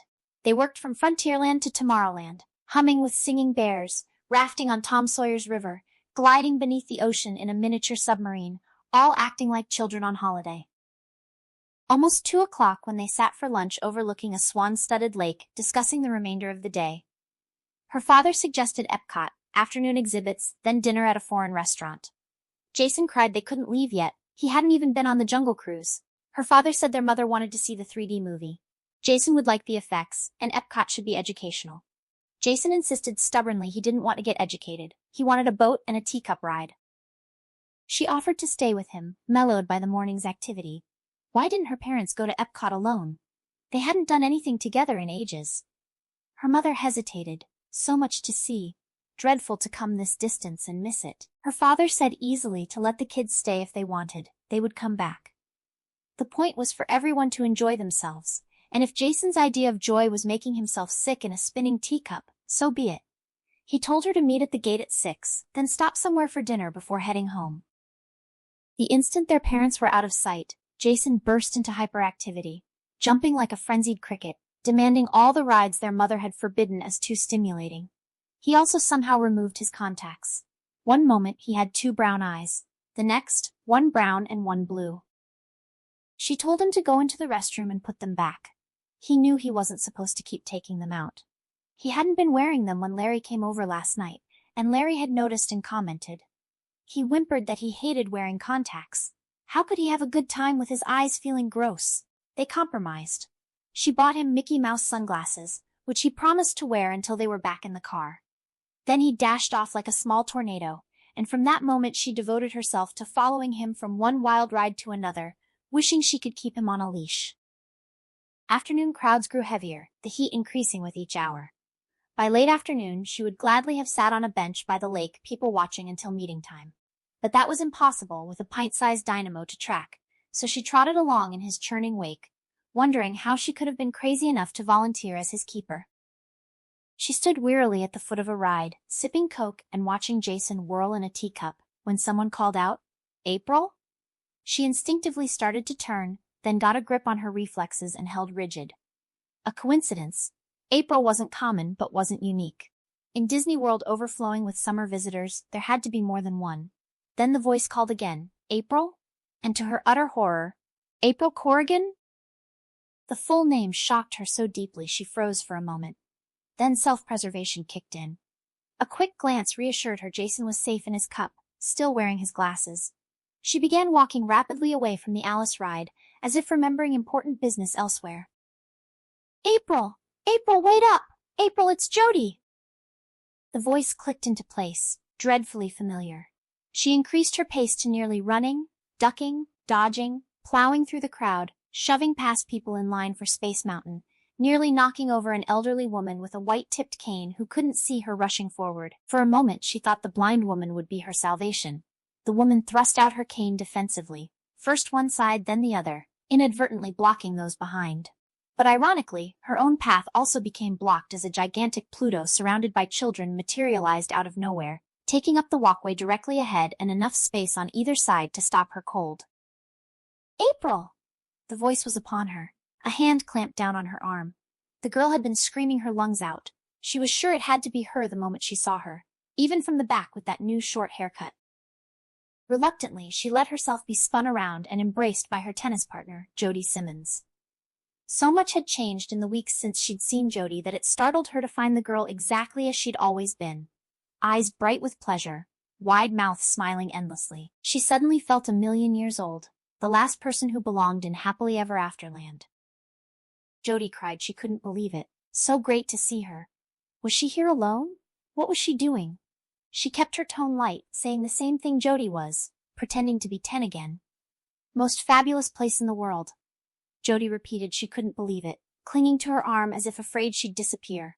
Did she have any idea how worried everyone had been? Sherry said she'd been called to the counselor's office, and from that point no one ever saw her again. She said her parents decided they needed a vacation. Even to her own ears, it sounded ridiculous. Jody raised one eyebrow in disbelief. Who did she think she was kidding? Nobody goes on vacation 2 weeks before finals. Even her grandmother didn't know where she was. Jody had stopped by her condo once to drop off her tennis racket, and her grandmother said she didn't even have an address to ship it to. She said there was a reason for that, but she wasn't free to talk about it. Then asked how everything was back home. Did the tennis team do well at state? Jody said state was a disaster. Without her, she had to play with Cynthia, who was useless at the net. They lost the first round of doubles, which threw off her game so badly she didn't make finals in singles either. But enough about her, she wanted to know about her friend. She'd be back before school started, wouldn't she? She said no, but she'd be there for second semester. Tell Coach Malloy to hold a place for her on the team. It had been wonderful seeing Jody, but she had to go. She was supposed to meet her brother at the haunted mansion. Jody protested that she couldn't run off without explaining what happened. Everyone would freak out when she told them she'd seen her. It was like she'd disappeared off the face of the earth. She saw Sherry and Steve at Ashley Steinmetz's pool party last weekend, and neither had heard one word from her. There were crazy rumors, like she'd had to move because her father testified in that drug case. She asked if Sherry and Steve were at Ashley's party together. Did that mean the two of them had hooked up? Jody said, obviously embarrassed, not seriously. That's how guys were when their girlfriends took off somewhere. It probably didn't mean anything, so she shouldn't let it bother her. Steve would be leaving for college in a few weeks anyway, and of course she'd be back for the Christmas parties with him. She agreed flatly, wouldn't miss the bash at Sherry's house. She'd had such an awesome time at that party last year. Then she jerked her sleeve from Jody's fingers and ran toward the haunted mansion. She must have crashed into a dozen people on her headlong flight, carrying no cane to warn them she was blinded by tears. Her parents could tell she'd been crying when they met at the gate. When she told them about meeting Jody, both turned pale, and the carefree mood evaporated. Her father immediately asked what she told the girl. She said nothing, didn't tell her anything. He pressed. She must have said something, couldn't have stood there in silence. Didn't Jody even ask where they were living? Of course, but she didn't give anything away. Didn't even say they were living in Florida. She said they were vacationing at Disney World. For all Jody knew, they could have flown in from Alaska. Her mother said it sounded like she handled it well. Her father said this was all his fault. They never should have come. He didn't know what possessed him to suggest it. Disney World was the biggest vacation resort on the entire East Coast. How could they not have run into someone they knew? She added miserably that Jody said Steve and Sherry were dating. Her mother put her arms around her, so that's why she'd been crying. She understood, but it probably didn't mean anything. Steve was bound to be lonely and miss her, and since Sherry was her best friend, being with her probably made him feel closer to her. Her father said unfeelingly that there were other fish in the sea. Adolescent romance was the least of their problems. Her mother exclaimed at his insensitivity. It was natural for a girl to feel hurt. He said it was time Val grew up and got her priorities in order. If she wanted to date, there were teenage boys in Grove City. Her mother snapped back. He was a fine one to talk about priorities. Where were his when he put all their lives on hold to play James Bond? By the time they reached the car, both had settled into stony silence, and they drove straight back to Grove City without stopping for dinner. The phone was ringing when they entered the house. Larry demanded where she'd been. He'd been calling all day. She said they just got back from Disney World. He accused her, thought they were going to the beach today. What made her decide to ditch him for Pluto? She said she didn't. Her father sprang this trip on her that morning. Besides, their beach plan wasn't definite. She told him she had to check with her parents. He said he told her he'd call in the morning. When a girl knew he was going to call, he expected her to be there. He wasn't a guy who appreciated being stood up. The surliness in his voice was more than she could handle. The day had been upsetting enough without this. She exploded that she didn't appreciate being snarled at. When she heard him draw breath to fire back, she did something she'd never done to anyone. She hung up on him. The discovery that Steve was seeing Sherry devastated her so deeply that for most of the following week she had no energy for anything.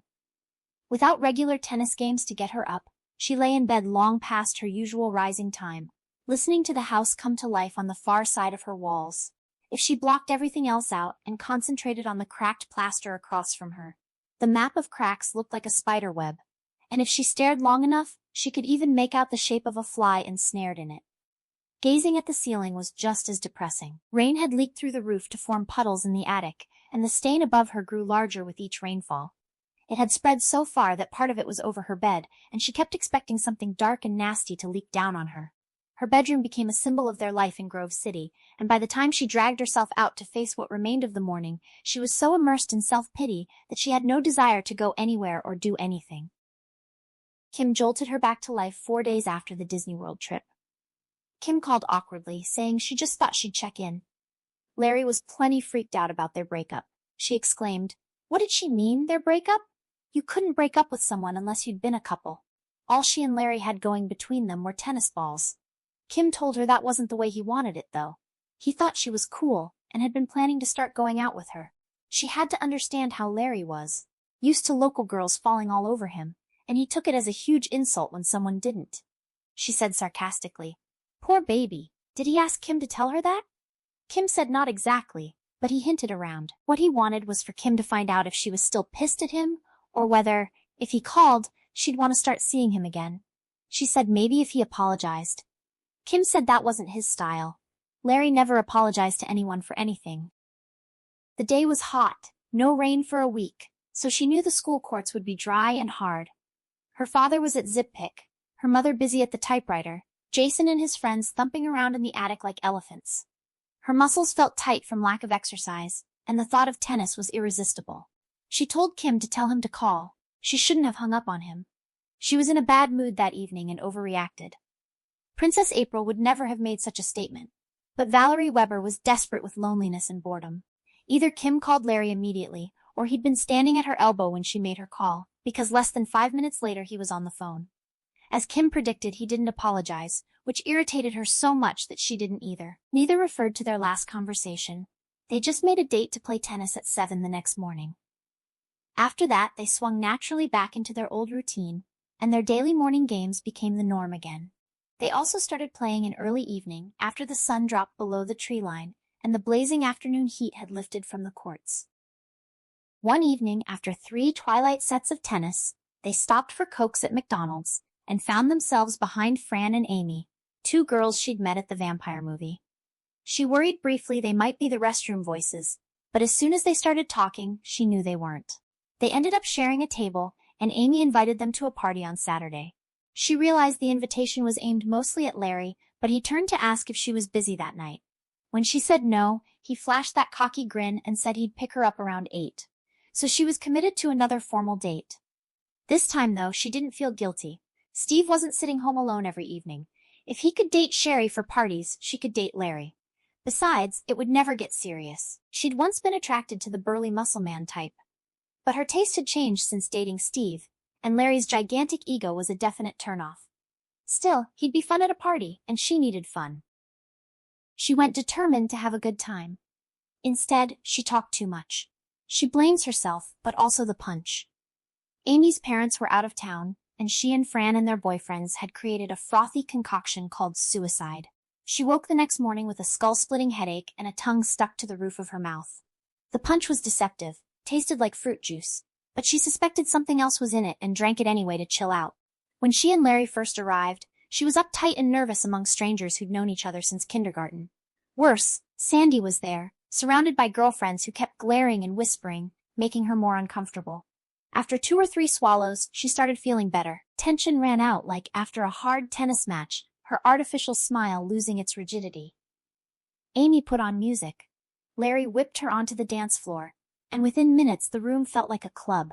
When they took a break, both sweating, her heart pounding so hard her ears rang, Larry thrust another cup of suicide into her hand, and she gulped it gratefully. Sometime later, she found herself in the yard, half sitting, half lying on an aluminum chase with plastic strips cutting into her back like a waffle iron. The fantastic thing. Steve was beside her. Her eyes were closed, probably dreaming, but she had no desire to wake up. Steve's arms were tight around her, kissing her face and neck, whispering beautiful things. He whispered, "Baby Val." His mouth came down hard on hers, his hands working inside the back of her blouse, fumbling with her bra hooks. The lips pressed to hers had a foreign taste. Abruptly, the dream gave way to reality. This wasn't how Steve acted, and Steve didn't call her Val. She told Larry to let go, trying to wriggle free. He muttered not to play games. They'd seen each other almost every day for a month. If she didn't like him, she wouldn't spend so much time with him. She said he didn't understand. She already had a boyfriend back in Virginia. She wouldn't feel right making out with someone else. A moment of silence. Then Larry said he heard her tell Abby she'd never even been to Virginia. She said she meant North Carolina. She'd had too much punch. Larry pulled his arms out from under her and straightened up, sitting to look down at her. His face was shadowed, but hers was raised to the moonlight, and she felt a rush of terror at what he might see. She started to say she didn't mean. He cut her off quietly. Yes, she did mean. Abby might be a pill, but the kid wasn't stupid. She sat next to her on the plane coming down. She knew she was from Virginia because she told her so. She asked what it mattered. Who cared where she came from? It didn't make a difference if it was Durham or Norwood. He said the difference was, she lied about it. Abby said she told her name was April.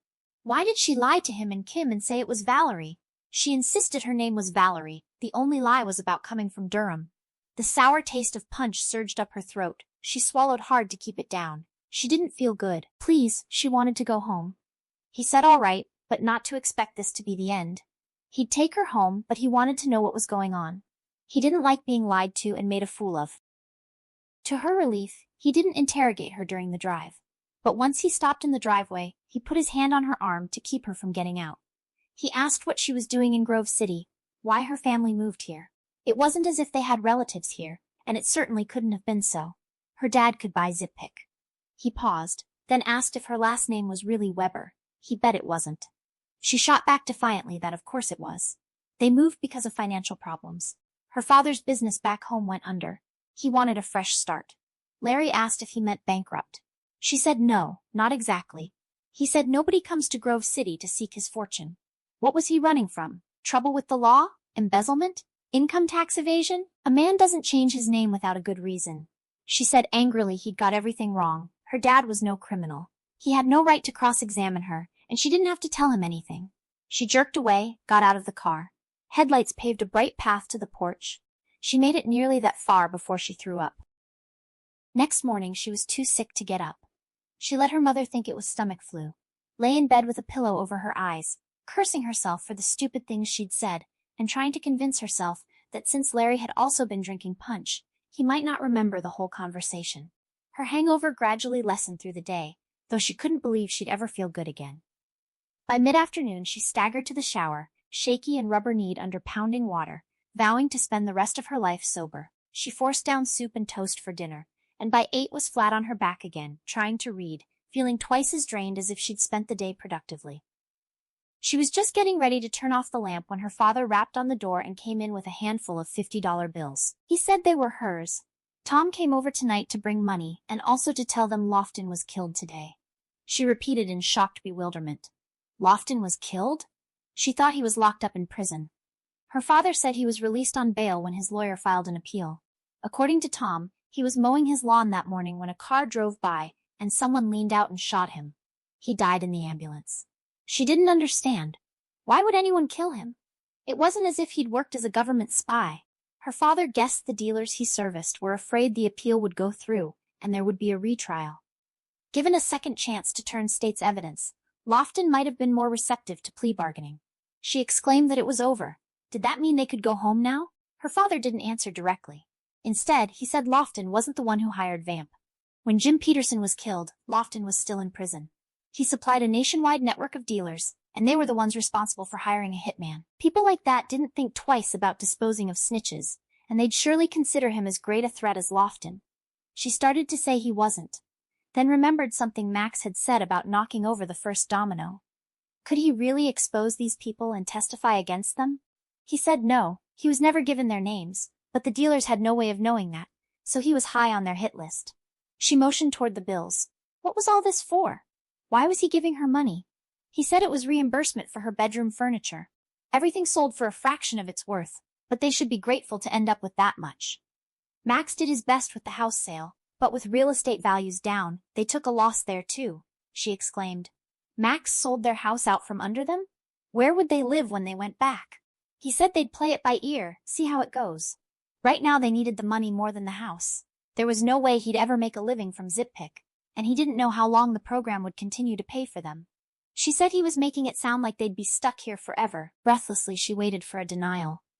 When it didn't come, she regarded him with horror. Was he trying to tell her they weren't going back at all? He said again they'd play it by ear. She said he made her believe they'd be back by Christmas. She protested that she never told her that. She just wanted to believe it. Her father said it was possible they might go back someday. No way of knowing what the situation would be like years from now. Right now what mattered was that they were safe and together. As long as they had each other they could get along anywhere. She cried that this was the year she had to apply to Duke. He said Duke was out. Too many of her classmates were going there, and they'd know her as April Corrigan, not Valerie Weber. There was a nice little college in Sarasota. She wouldn't have trouble getting accepted. She opened her mouth to object, but he cut her off brusquely. Don't say it, he didn't want to hear it. He'd just finished the same conversation with her mother. She was taking it hard and blaming Max. He couldn't deal with another hysterical scene right now. He left. She lay there trembling with fury, feeling as if the world had fallen out from under her. So unfair, she hadn't done anything to deserve this. All this time she'd believed their exile was temporary. Her father said the important thing was the family being together and safe, but she didn't even feel she had a family anymore. All warmth and solidity was gone. Her parents had changed so much she hardly knew them. The only thing she wanted was to go home. There had to be some way out of this nightmare. She awoke the next morning knowing what she would do. The plan had materialized overnight, the way her mother sometimes solved novel problems, going to bed with it churning and waking up with the answer. That August morning she saw the money on the bureau. Despite selling for less than its worth, the antique furniture had been valuable. She counted over $400, far more than a one-way plane ticket to Norwood. Her preference would have been to ask her parents directly to let her go live with her grandmother. But she knew they wouldn't allow it. Her father was determined to keep them together no matter how miserable the circumstances, and her mother wouldn't want her living with Lorelei, even just for her final year of high school. They disagreed about everything. Mom thought Lorelei's lifestyle superficial and shallow, while Lorelei couldn't understand why Mom was so reclusive. Her mother had always felt threatened by her relationship with her grandmother, as if afraid her value system might rub off. So though she would have liked to act honorably, she knew she would have to put her plan into effect without their consent and trust they loved her enough to understand and forgive.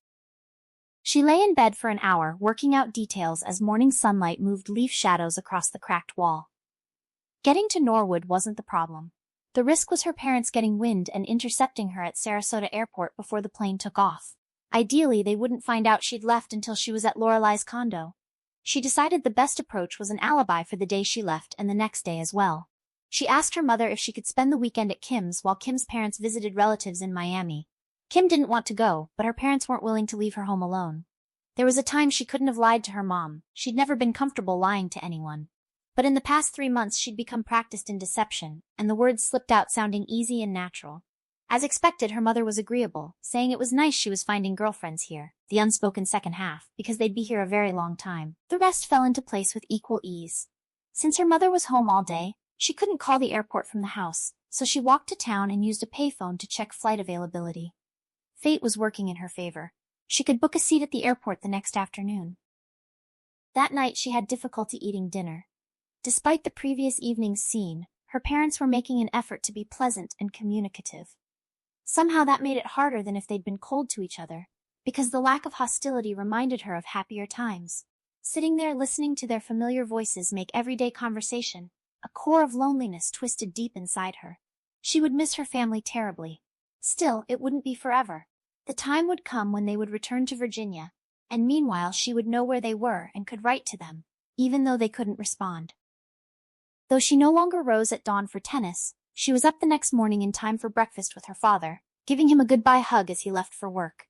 He seemed pleased and surprised at the unaccustomed display of affection, told her warmly to have a nice day and that he'd see her tonight. She reminded him she'd be spending the weekend at Kim's. He said he'd forgotten. Well, she and Kim should behave, not throw any wild parties just because her parents were gone. He smiled to show he was joking. She was glad he didn't know about the past weekend. After breakfast, she packed her bag, cramming it with clothes and possessions. She'd left a closetful behind in Norwood, but didn't know if they'd still be there. Painful to think her gorgeous, unworn formal dress might have been given to a thrift shop. But since the house and furniture had sold, their personal possessions might have too. Mid-morning, she came into the kitchen to find her mother as usual, seated at the table typing. She said she thought she told Dad she wouldn't submit that. Her mother said she wouldn't, but she had to finish it anyway. Couldn't make herself stop in the middle and leave it hanging.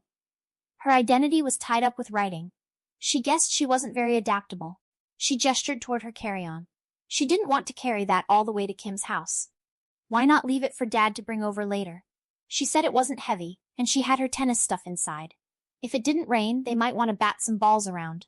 Her mother exclaimed at the afternoon heat. They must be crazy. At least wear a hat so she wouldn't keel over from sunstroke. How could she deceive someone who trusted her so totally? For a moment she didn't think she could go through with it. Then she thought about what her mother had said about needing her own identity, and realized the statement applied to her as well. She was April Corrigan, Steve's girlfriend, the princess of Springside Academy, star of their tennis team, a girl guaranteed acceptance to Duke because her mother and grandmother both went there. She was not Valerie Weber, whose hobby was to bat balls around, whose only higher education opportunity was at a school no one had heard of. She swallowed her guilt, kissed her mother goodbye, and left. Jason and his two friends were in the yard, trying to get a basketball through a hoop attached to the carport beam. When he saw her come out with her suitcase, he paused with the ball in his hands and regarded her with inquiring brown eyes. Jason speculated that it looked like she was going on a mini vacation. She told him she was spending the weekend at Kim's. He said he forgot to tell her. Her boyfriend called yesterday while she was out, and he said he'd call back. She firmly said Larry Bushnell was not her boyfriend. He was a self-centered creep, and she never wanted to see him again. She continued down the driveway until it curved away from the trees, then stopped and looked back. A boy jumped and sank a basket. She realized with shock it was Jason. In the short time since leaving Norwood, her brother had changed. He'd lost his baby look, become taller and rangier. What would he be like the next time she saw him? Impulsively, she set down her suitcase, ran back, and caught him in a tight, fierce hug. He demanded in embarrassment what that was for. She said just because. Because why? Because she liked him. He explained to his friends that his sister was in a weird mood. She wasn't usually this goofy, as he struggled to squirm free. The hike into town was familiar, but the suitcase weighed her down. Heavier than she'd admitted to her mother, she kept stopping to switch hands. Even so, she reached the filling station on Main Street in time for the cross-state bus. An hour later, at the Sarasota bus terminal, she took a taxi to the airport. She checked in at the Eastern desk, bought her ticket, got her seat assignment, then headed for the payphones along the far wall. She hadn't made any out-of-state calls from Grove City, afraid they could be traced. Now her hand shook as she dialed Steve's number. Steve's little brother Billy answered. Steve wasn't there but would be back for dinner. Was this Sherry? She said no, this was April. Billy exclaimed excitedly. Steve said she moved and he didn't know where she went. She told him she did move but was on her way back, arriving at the airport at 6 tonight. She'd like Steve to meet her plane. Did he have something to write with? He said he'd find a pencil and drop the receiver. His search seemed to take an eternity. She kept depositing coins to keep the line open. Finally he returned. She gave him the flight number, and made him repeat it back correctly. She pressed the hook, released it, put in another coin, and dialed her grandmother. The phone rang so long she thought Lorelei wasn't home. Not surprising for a Saturday afternoon when she often played bridge or attended social functions. Just as she was about to hang up, someone answered, but there was only silence. She ventured a tentative hello. Her grandmother's voice sounded strained and unnatural. Why was she calling? Had something happened? Far from the enthusiastic greeting she expected. She said no, everything was fine, nothing had happened to anyone. Lorelei asked accusingly then, why was she calling?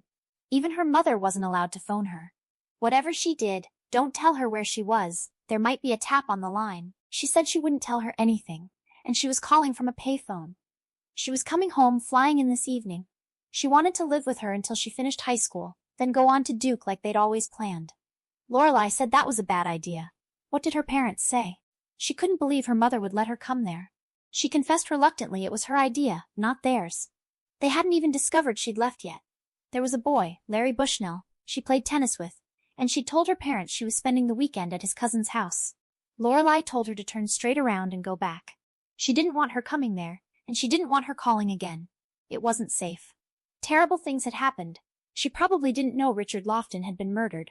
She said her father told her, but that had nothing to do with her. Mr. Lofton knew drug dealer identities, and they were afraid his testimony would incriminate them. She wasn't a threat, just a teenager. All she wanted was to come home, finish high school, and then— The long-distance operator interrupted saying her time was up, asking for more coins. Her call to Billy had depleted her change.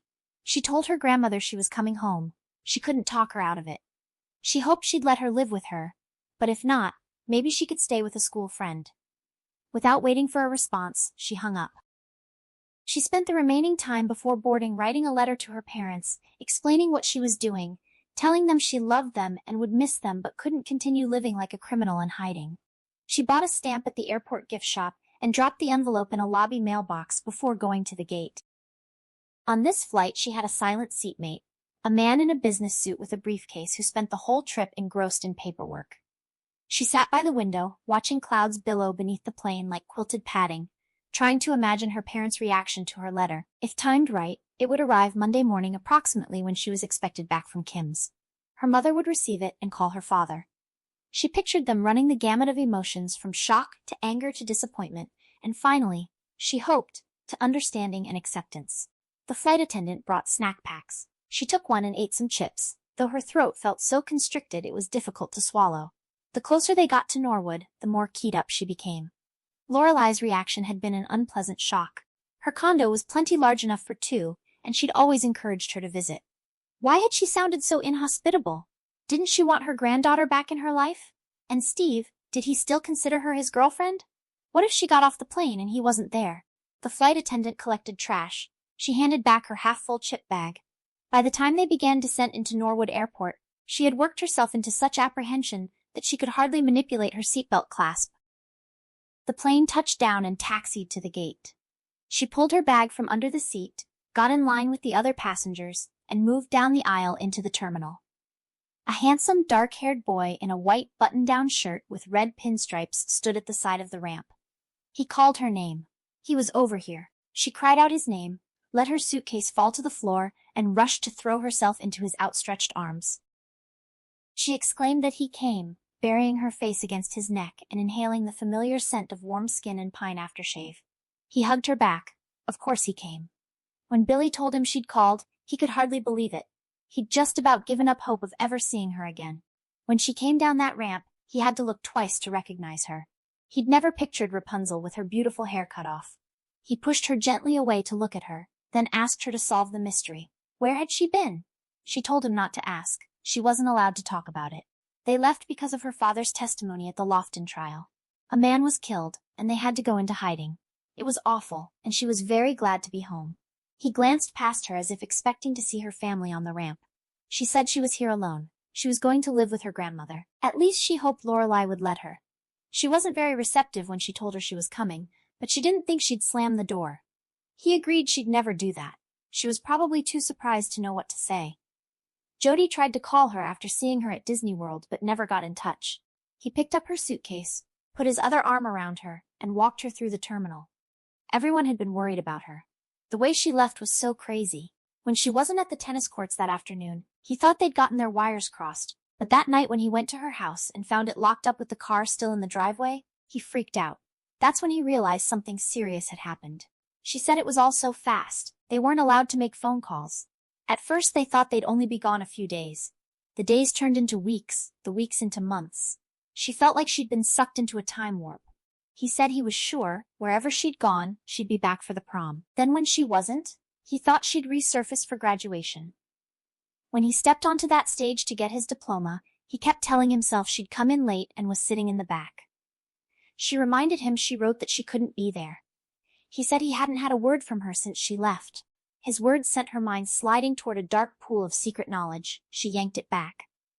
The fact he hadn't received her letter meant nothing. Lost in the mail, the stamp came unglued, the address smeared. Since there was no return address, she wouldn't have gotten it back. She said she wrote, "Sorry the letter didn't reach him." Then she asked casually how things were with Sherry. He said just fine, a little too quickly. When Billy gave them her message, Sherry was so excited. At first she wanted to come to the airport, but they decided it would be better for her to call tomorrow. She asked if Sherry was with him when Billy told him she'd called, trying to keep it from sounding accusatory. He said uncomfortably that yes, she'd stopped by the house. She was as happy as he was to learn she was back. She asked what she was doing at his place. Had they been out together? He said a bunch of them had a picnic at Grant's Park. Rick and Tracy, Debbie and Reed, Jody and Michael. She observed that in other words it was all couples. Jody mentioned that he and Sherry were seeing each other. It sure didn't take him long to find somebody to replace her. He defended himself. It wasn't like that at all. They started hanging out together because they were trying to figure out what happened to her. She asked sarcastically if one thing led to another, pulling free of his arm. He said it wasn't until the for sale sign went up in her yard that they thought she wasn't coming back and they started dating. He put his hand on her arm, asking her not to be mad. He was really happy she was home, and so was Sherry. In the parking lot, he loaded her suitcase into the back of his Honda and opened the passenger door. He kept both hands on the wheel as he pulled out and made no move to encourage her to snuggle. She sat rigidly on her side, too hurt and angry to make conversation. He asked awkwardly if she wanted to stop for something to eat. She said no. She wanted to go straight to Lorelai's. She needed to find out if she'd let her stay. He said if there was any problem, she could sleep at Sherry's. No matter what she thought, Sherry was still her friend. She said bitterly with a friend like that, she didn't need enemies. If she couldn't stay at Lorelai's, she'd crash at Jody's. The Golden Ridge condominiums were colonial-style townhouses behind a wrought iron fence. The security guard, Pat, had known her since she was 12. As Steve stopped at the gate, she leaned across him so Pat could see her. She was here to see her grandmother. She expected him to raise the gate, but instead he came out, gave Steve a long, hard stare, and walked around the car looking in windows. He stopped at her window. Her grandmother didn't leave word she was expecting company. He'd have to call for permission. She exclaimed he'd known her since she was 12. Since when did she need special permission? He said things were different now. The manager clamped down. They didn't let people in unless their names were on a guest list. Her grandmother didn't have anyone on her list. She wanted him to call and check about every visitor. She couldn't believe it. Not at all like her. He said patiently that things were different. He went back to the guardhouse. Through the glass she saw him on the phone briefly. He came back out. She said he could let her in, but nobody else. She didn't want her bringing her friend in. Steve speculated maybe she was in her nightgown. He'd wait until she found out the deal. She said he didn't have to. She was sure Lorelai would put her up for one night. If she needed other long-term arrangements, she could do that tomorrow. She got out. Steve brought her bag, trying a tentative smile, must be loaded with bricks. She said she was used to the wait. Thanks for meeting her plane, beyond the call of duty. He said he was glad to do it. Great that she was back. He brushed her cheek with his lips. If she needed anything, just call. He still cared about her, even if it wasn't quite the same. Things change. Life goes on. They roll with the punches. He had no way of knowing he'd ever see her again. She didn't respond. She would start to cry. She picked up her suitcase and started up the driveway. When she reached the sidewalk, she glanced back. His car was still at the gate. He stood beside it. When he saw her looking back, he raised his hand and waved. Blinking back tears, she turned and kept walking. Lorelai's condo was the last in the row. She had to set her suitcase down twice before reaching it. When she pressed the buzzer, a dog started barking inside. After a moment, Lorelai called for her to get back from the door.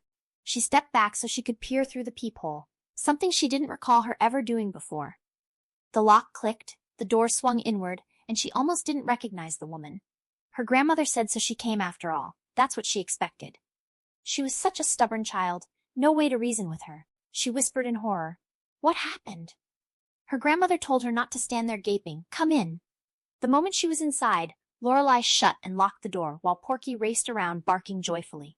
She stared incredulously. Her grandmother's right arm was in an L-shaped cast from wrist to armpit, and the whole left side of her face was the yellowish color of a serious bruise in its final stages. She asked again what happened. Was she in an accident? Lorelei said it was no accident. She did something foolish, opened her door to a stranger, and this is what happened. She sank onto the sofa as if her legs were too tired to hold her. She sat beside her, reached for her hand, and braced herself. Lorelei said a week ago Pat called from the gate to tell her a delivery man was here with a package. She told him to send the man up. The marshal's service had sent several crates over, so she thought it was just another one of those boxes.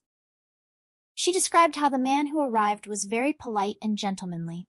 He asked where she wanted the box, and she told him to bring it inside and set it in the hall closet where she'd been storing the family's possessions. But once inside, his whole personality changed. He got nasty, demanding to know where her son-in-law was hiding, warning she'd be sorry if she didn't tell him. She asked if he wasn't connected with the marshal's service at all. He certainly wasn't, but it took her a moment to realize it. As soon as she did, she dashed for the bedroom. There was a phone in there, and she thought if she could lock the door she could call down to Pat for help.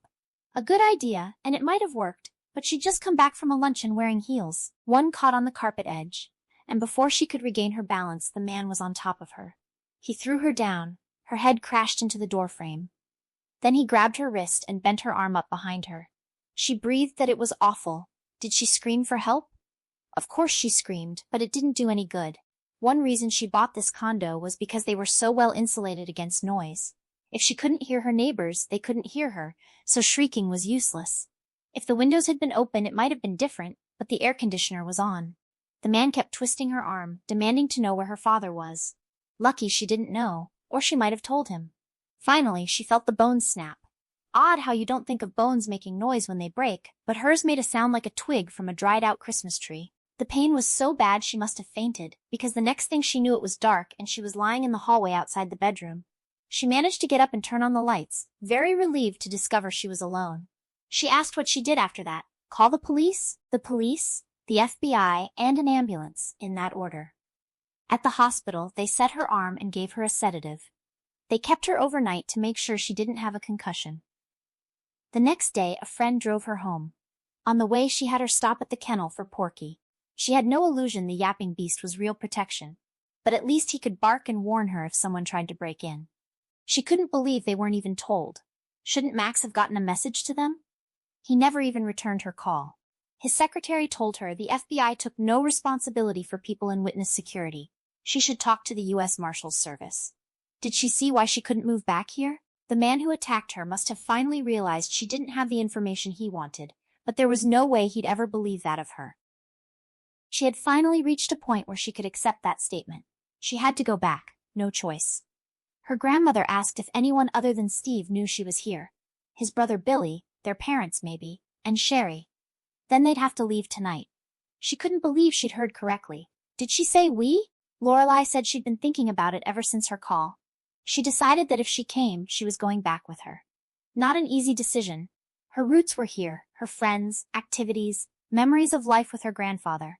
Still, such things weren't as important as family. Her father was a sweet little boy who never grew up, and her mother lived in a world of dreams and books. It was her duty to be on call when they needed her. She said her grandmother didn't even know where they were living. A little hick town in Florida called Grove City. No symphony, no country club, nothing.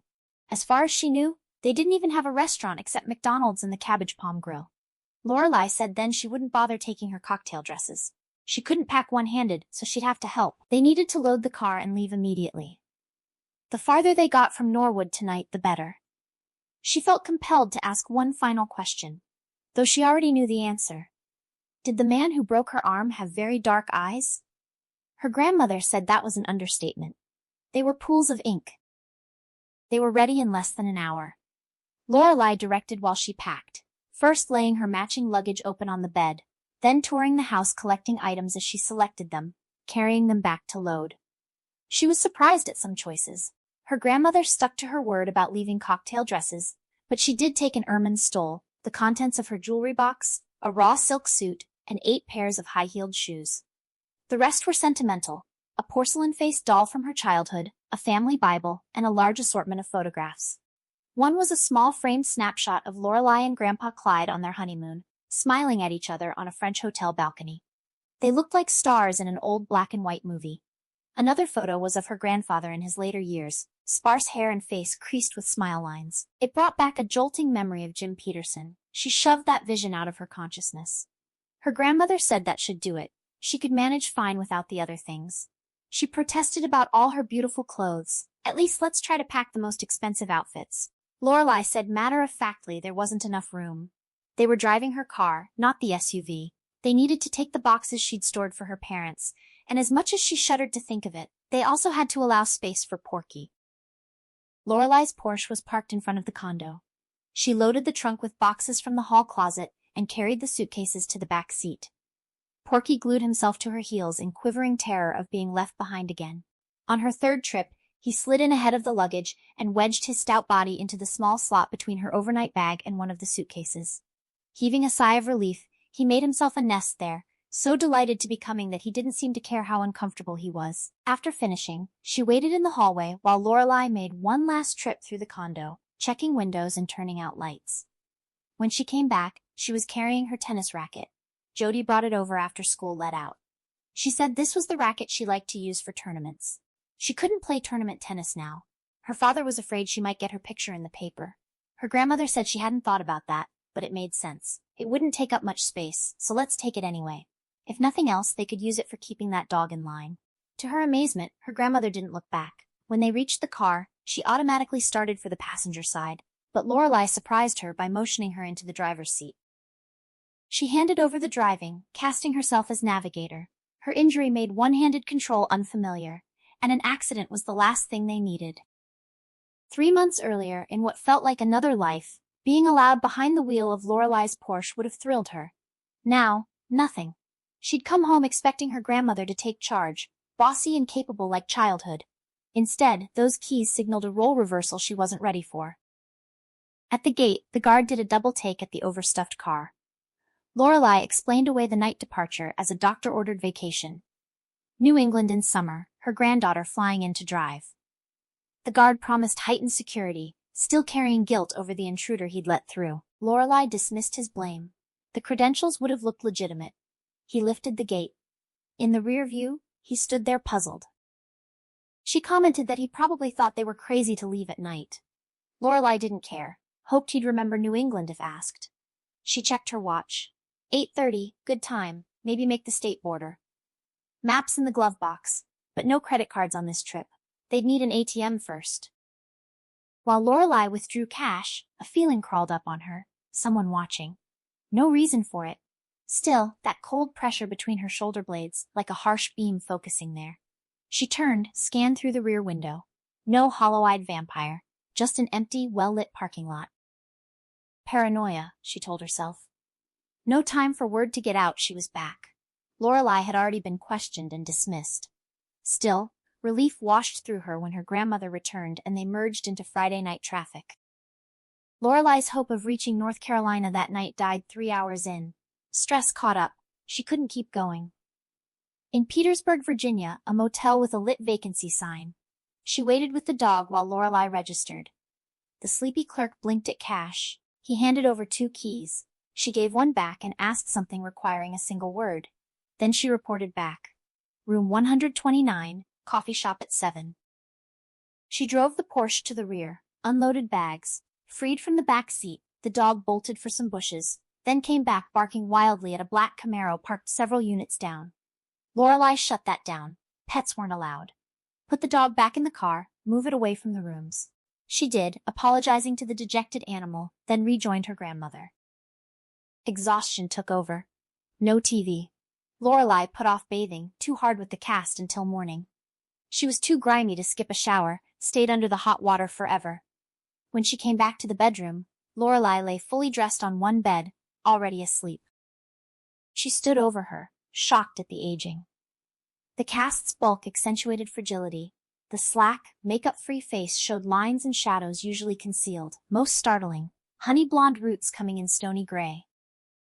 Carefully, she removed Lorelei's shoes, set them by the unopened suitcase. The room had gone cool. She tried pulling up the covers, but her grandmother lay on them, so she took the spread from the second bed instead. That uncomfortable role reversal again, the child becoming the adult.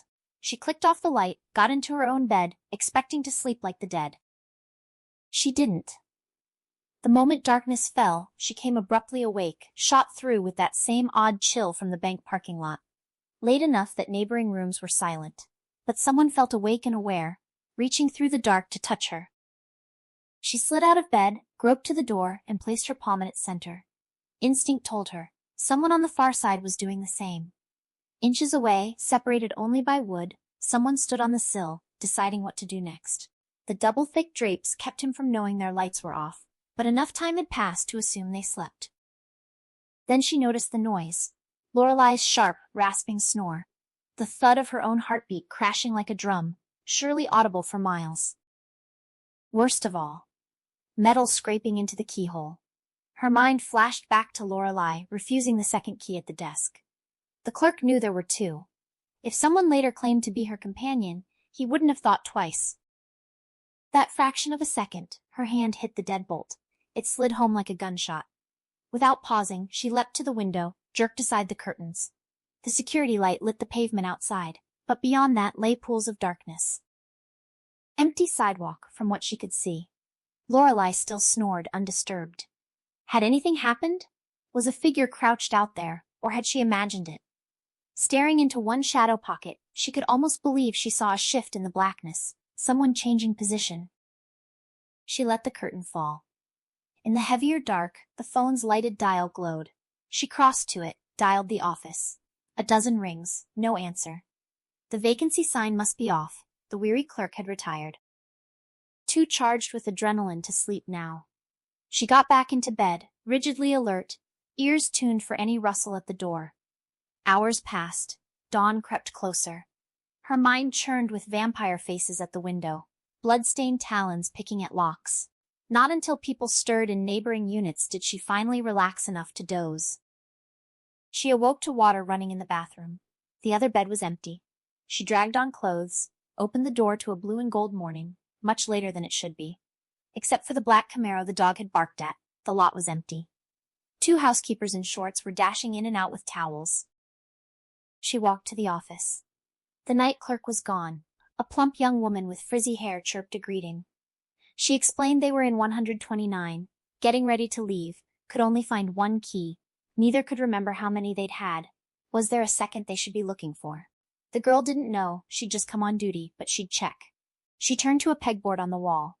No, as far as she could tell, all the duplicates were accounted for. She announced that was good. No room search needed. The relief in her voice wasn't fake. Outside, she fetched the dog, who made straight for his favorite bushes, then brought him back to the room. Lorelai, now bathed and dressed, was applying lipstick. She'd assumed that's where the dog went and hoped he hadn't chewed up the car. That wasn't one of his vices, she assured her. Lorelai remarked it was nice he had at least one redeeming feature. Her grandmother finished her makeup alone, but accepted help with dress buttons. She carried the bags back to the Porsche, checked out, and they drove around to the coffee shop. A window seat flooded their table with bright morning sunlight. Hot, strong coffee. Cinnamon-rich rolls. Everything suddenly felt better.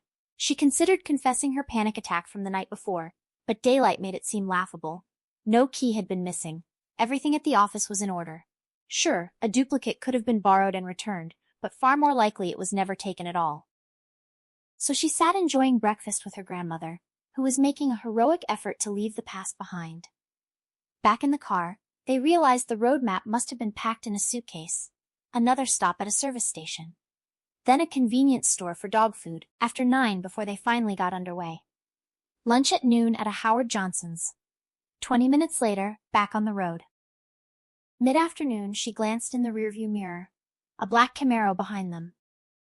Thousands of Camaros exist. Many are black. Coincidence that this matched one at their motel. She repeated that to herself while repositioning the mirror to see the driver, but the car hung too far back. Lorelai had dozed off after lunch, head tilted against the headrest, peaceful. She hated to disturb her over something as insignificant as another black car. First, she'd try to draw it closer. She eased off the accelerator, dropping from 65 to 40, hoping the Camaro would pass. Instead, it slowed too, hanging back but keeping pace. She accelerated. It sped up. Nothing strange about that. Natural to pace yourself to the car ahead. She'd been doing the same thing with the moving van in front of them. She changed lanes abruptly and floored the accelerator. The Porsche roared, snapped into high, shot past the lumbering van. The driver glared disapprovingly. She kept bearing down, the speedometer creeping higher until the car felt nearly airborne. The burst of speed jolted Lorelei awake. She leaned against her harness, bewildered. What did she think she was doing? She apologized, hadn't meant to wake her. Just wanted to see if that car was tailing them. She glanced in the mirror. The Camaro hadn't passed the van. Someone else was back there, though. The siren hit an instant before she saw the patrol car. Of all the luck! Lorelei snapped back that she was driving like a maniac. She sighed, pulled onto the shoulder. The officer came over, asked for her license. She'd been clocked at nearly 90. He wanted registration, too. This was a lot of car for a kid her age. Lorelei informed him it was her car. Her granddaughter was driving due to an injury. He was polite but firm. Policy to check registration. Cars like this disappeared from driveways. Lorelei hauled out the registration. She handed over the license. The officer checked both documents, radioed headquarters. The moving van crept past, the driver smirking self-righteously. The officer returned, wrote a ticket. He noted she'd had her license only a month. A rite of passage to have a fender bender. But driving like this would land her in the morgue. She murmured contrite statements and accepted the ticket. Back on the freeway, Lorelei observed she might have been right about that car. It should have passed them while they were stopped, but didn't. She noted an exit a mile back. He might have gotten off there. Or he might have pulled over and waited so he wouldn't get ahead of them. If so, he'd try to catch up. They fell silent, both watching the road. Sure enough, the black Camaro soon appeared, barreling along in the fast left lane. It slowed before reaching them, then casually shifted into their lane, pacing behind them as if attached by an invisible cable. Lorelei said another exit should be coming up soon. He wouldn't expect her to take it, their best chance. Pull into the fast lane, speed up. She might trick him into overshooting. She nodded, understanding. She changed lanes. The Camaro did too. She accelerated. It matched her speed. Close enough now to see the driver was a man wearing sunglasses. The exit to Weston Road loomed ahead. She didn't brake. She checked the mirror. All lanes to the right were empty, kept accelerating until they were practically flying. Then, no turn signal, a whispered prayer, and a hard twist of the wheel. The Porsche leapt diagonally across 3 vacant lanes and landed on the exit ramp, careening around the loop like gum in a gumball machine. She was so focused on keeping the car on the road she didn't dare look in the mirror. She managed to gasp out the question. What happened? Was he still behind them? Lorelei swiveled her head and reported she thought he'd missed the exit, her voice barely steady. She let the car lose momentum before touching the brake, then gradually tapped down to a manageable speed. Only when they stopped at a 4-way light did she realize she'd been gripping the wheel so hard the blood had left her fingers. She peeled her hands off, flexed them, felt lightheaded but back in control, then turned left onto Weston Road and drove a sensible 30 into Tutterville, South Carolina. The town looked like a movie set for a G-rated film. Tree-lined streets, pastel houses, men washing cars, housewives pruning roses in shorts, children in sprinklers, older people rocking on porches. A restful summer Saturday so postcard perfect that danger seemed ridiculous to contemplate. She admitted shakily that maybe they'd imagined it. Maybe he wasn't following them at all. Lorelei disagreed. No two ways about it. He must have been right on their tail when they left the condo. But how could he have known they were leaving? She hadn't been in Norwood more than 2 hours. Lorelei answered flatly. Her phone was tapped. He'd heard her say she was coming and was ready for whatever they did next. That down-to-earth acceptance convinced her grandmother was tougher than she'd thought. She decided to share what she'd been withholding. Last night she thought she'd heard someone trying to get into their room, looked out, saw no one, checked the office this morning, no keys missing. She'd been trying to believe she imagined it. Lorelei said maybe she did, maybe she didn't. Doors could be opened with other devices. The important thing, they seemed to have shaken the Camaro. The driver must have a low opinion of their intelligence to follow so closely. Now he'd expect them to keep driving south and get back on the freeway. A pause as she studied the map. She thought they should reverse directions and take the state highway north instead. Relieved to have the decision made, she did as suggested, driving north on Highway 15 to St. George. There they re-entered the freeway and drove south again for 4 more hours until they crossed into Florida and stopped at a motel in St. Augustine for the night. That was the plan. It didn't work out. After checking in and napping an hour, they had dinner at a seafood restaurant, then returned to the room. She brought in the bags. Lorelei, rummaging through her suitcase, realized she didn't have the map. Was it in her bag? No. She thought it got packed in hers. A pause. Lorelei told her to search for it. Maybe shoved under clothes. She knew she didn't have it. They must have left it in Petersburg. Did it really matter? There was a second map in the car. That wasn't the point. Lorelei had marked their route on the original. If it didn't get packed, then it was left in their room. She realized where her grandmother was headed and felt a sharp pang over her heart. She thought that man may have gotten into their motel room. The maids were doing housekeeping when they left, all doors standing open. Anyone could have walked in. They'd been in the coffee shop half an hour. Plenty of time for someone to check if they'd left anything meaningful behind. But if he had a marked map, she argued, he wouldn't need to follow them. Wouldn't he just drive straight to Grove City? Lorelei said he'd still have to locate her parents when he got there. He didn't know where they lived or what name they were using. That would take time. Since he knew they were headed there anyway, the simplest thing was to let them lead him. Newcomers stand out in a small town, she replied. If he asks around, he'll find someone who's noticed them. On the screen of her mind, she saw her parents and Jason playing Monopoly in the living room, a vampire poised in the doorway. Worse, the creature would come while they slept. The front door swinging silently inward, window fans covering footsteps. Bedroom doors standing open to let air circulate. Mike Vamp could walk straight into her parents' bedroom without even touching the doorknob. By then, the phone receiver was in her hand, and she was frantically dialing the house in Grove City. It rang over and over. No answer. They were out. Weird, because they never went anywhere. Lorelei suggested maybe they'd gone to a friend's house. They don't have friends, she said. They keep to themselves. They sat on the motel beds across from each other, each seeing her panic reflected in the other's eyes. Lorelei tried to sound reassuring. Nothing had happened to anyone yet. Even if he'd driven non-stop from when they left the freeway at Tutterville, there hadn't been time for him to reach Grove City. She said Tom Geist was the person to call, but his number was unlisted. They had it at home taped to the phone base, but she'd never thought to copy it. She guessed they'd better get back in the car and start driving. Lorelei said she was worn out. She'd drive the first few hours so she could rest. She objected. She couldn't do that with the cast. Her grandmother retracted that statement. She'd manage fine. Couldn't be as dangerous as her daredevil stunt on the freeway. Besides, they didn't have a choice. If they didn't warn her parents, that monster who broke her arm might injure her mother. So they got back in the car and took off. Lorelei driving the first 2 hours, her the second 2. As the road unrolled like a long black ribbon, she comforted herself. When the Camaro arrived in Grove City, the driver still wouldn't know how to find their house. Even if he got the address, the lack of street signs and curbside numbers would make it almost impossible to locate at night. They'd had a hard enough time finding it themselves with written directions and a map. About 5 miles short of Grove City, they hit rain. At first, just a spatter, then increasingly heavy, until by the time they reached the town limits the heavens had opened and she couldn't see more than a couple yards ahead.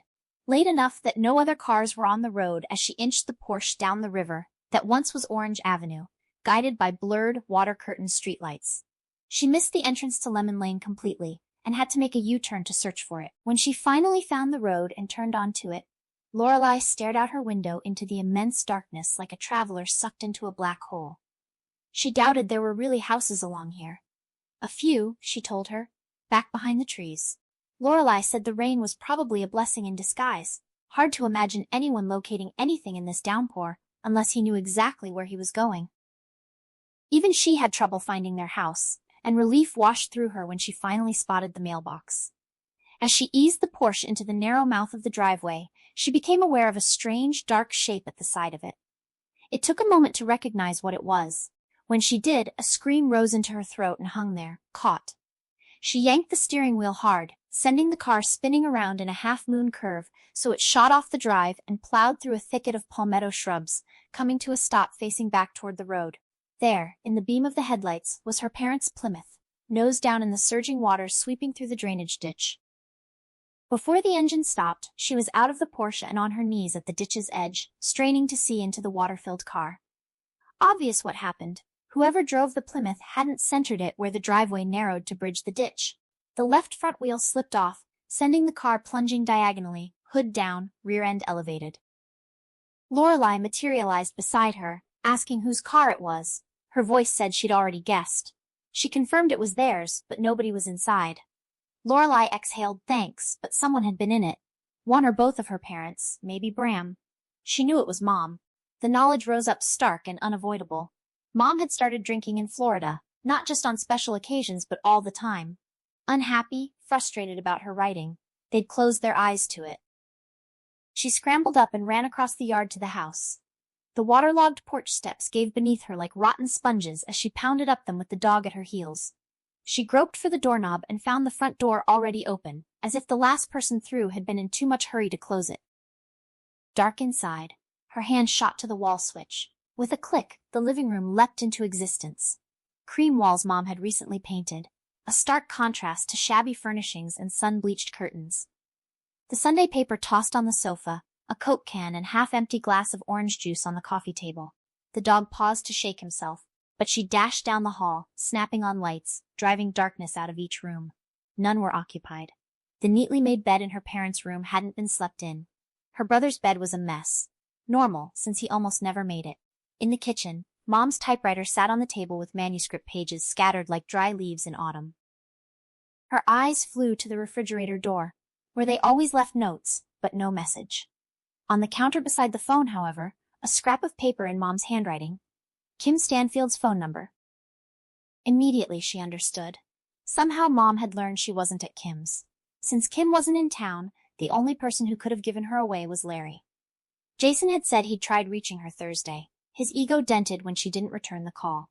Maybe he'd followed up Sunday, and Mom told him she'd gone to Kim's for the weekend. Larry would have said that was impossible. Kim had gone to Miami with her family. The scenario rolled through her mind. Mom calling Kim's house, getting no answer, rushing out to the car. Had she gone alone, or with Dad and Jason? Had anyone been hurt when the car went into the ditch? Stricken with guilt and panic, she grabbed the phone and dialed the only local number she could think of. It rang interminably before a man's unfamiliar voice answered groggily. She asked for Larry, speaking in a rush. The man demanded who this was. Didn't she know it was 1 a.m? She identified herself as a friend of Larry's, apologized, but said it was really important. The man recognized the name Weber. She must be one of the people that guy who called earlier was trying to reach. Someone had tried to call them at his house, the man explained. The guy who called Larry said he was looking for people named Corrigan, called at midnight, woke the whole family. He'd heard Larry ask if those Corrigans might be going by Weber, and have a daughter who played tennis and a son with 2-color eyes. He didn't know what game they were playing, but he had to be at work at 7, and didn't appreciate being woken twice. She begged to speak to Larry, needed to know what else he might have told that man. Did he give directions to their house? The man refused firmly, not waking his kid again tonight. The phone clunked in her ear. Behind her, the dog's toenails clicked rhythmically against the linoleum as he trotted in to explore. Lorelei called from the living room, asking where she was. She called back that she was in the kitchen using the phone, trying to decide what to do next. Her first thought, call the police for protection. But how to convince them of the danger? Not allowed to mention witness protection. They'd think her fears ridiculous. The only person who would understand was Tom, and for all she knew her father might already have called him. When Dad found out she'd run off, he'd have guessed she was headed for Norwood. The reasonable thing would have been to inform Tom. She picked up the phone and was turning it upside down to read the number taped to its base when the dog suddenly burst into a volley of high-pitched staccato barking, the kind that meant he'd spotted something strange. She glanced at him. His head lifted, eyes riveted to the far side of the room at about shoulder level. She turned to follow his gaze and gasped. There, behind the rain-streaked kitchen window, was the face of a vampire. She couldn't move, couldn't scream, frozen with shock as the reincarnation of her worst childhood nightmare stared back. His lips pressed tightly together, the corners curved upward in a smile almost as horrible as if he'd displayed fangs, straight out of a movie. But she knew he was more dangerous than any fictional character. The real-life bloodseeker, the hitman. Lorelei spoke from behind her, telling the dog to be quiet, asking whom she was calling, the police or the hospital. Her voice broke the spell. The phone fell from her hands and crashed to the floor as she dashed across the kitchen to the outside door, shoving the lock into place. She whirled to face her grandmother. The front door, did she lock it when she came in? Lorelei admitted probably not, too hurried to see if her mother was here. What was the matter? Why was the dog barking? He was there at the window, she cried, gesturing. But the face was gone. Only blackness and wind-tossed tree branches. Lorelei said she'd go lock it now. She should phone the police, tell them a prowler was trying to break in. Lorelei started back down the hall, but she tore past her, knowing too much time had already passed. The front door wasn't just unlocked, it was standing open, and as she'd feared, the living room was no longer empty. The man with the vampire face stood framed in the doorway, backlit by a brilliant zigzag of lightning. Tall and lean, his water-soaked t-shirt accentuating the long, hard muscles in his arms and shoulders that made the gun in his hands an unnecessary accessory. No blonde wig this time to cover his thick, dark hair, but she recognized the piercing black eyes immediately. She demanded what he thought he was doing here. He answered in a low-pitched, cultured voice, almost a purr, saying he was here to visit her father. The tone seemed to reassure the dog, who stopped barking and started wagging his tail. He presumed she was April, or perhaps she preferred Valerie. People seemed to have trouble knowing how to refer to her. From the doorway, Lorelei identified him as the man who'd attacked her. The hitman asked how she was tonight. What a pleasant surprise to meet again so soon. He trusted her arm was mending properly. Lorelei concealed her emotions magnificently, telling him if he had any sense he'd get out. Her granddaughter had called the police, they'd be here any minute. He rather doubted that, there hadn't been enough time. He'd seen her drop the phone before she started dialing. He came farther into the room and closed the door, shutting out the rain. She told him defiantly that if it was her dad he wanted, he wasn't here.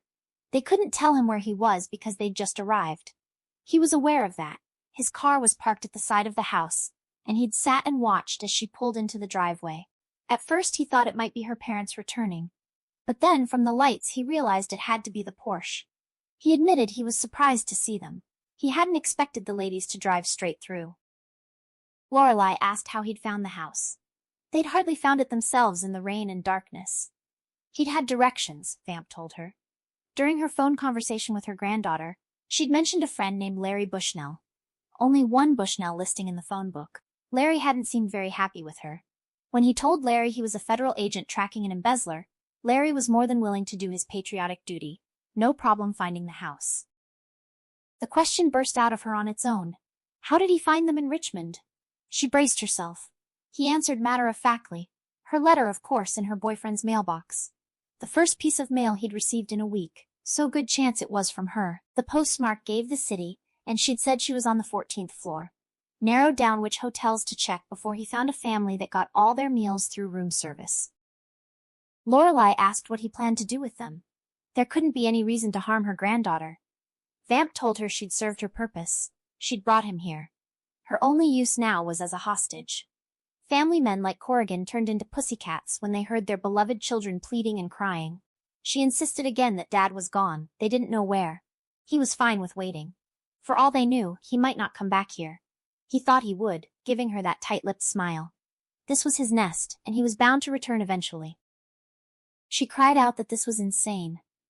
Dad didn't know anything, never had evidence against anybody but Lofton. The hitman explained that the people he worked for didn't take chances. Too many lives involved, too much at stake. He'd have to stash them somewhere. She was familiar with the house. Why not take her grandmother and him on a tour? So they walked down the hall together, the stupid dog romping ahead, still wagging his tail. She'd passed the point of fear, settled into numbness as if she had no connection to what was happening.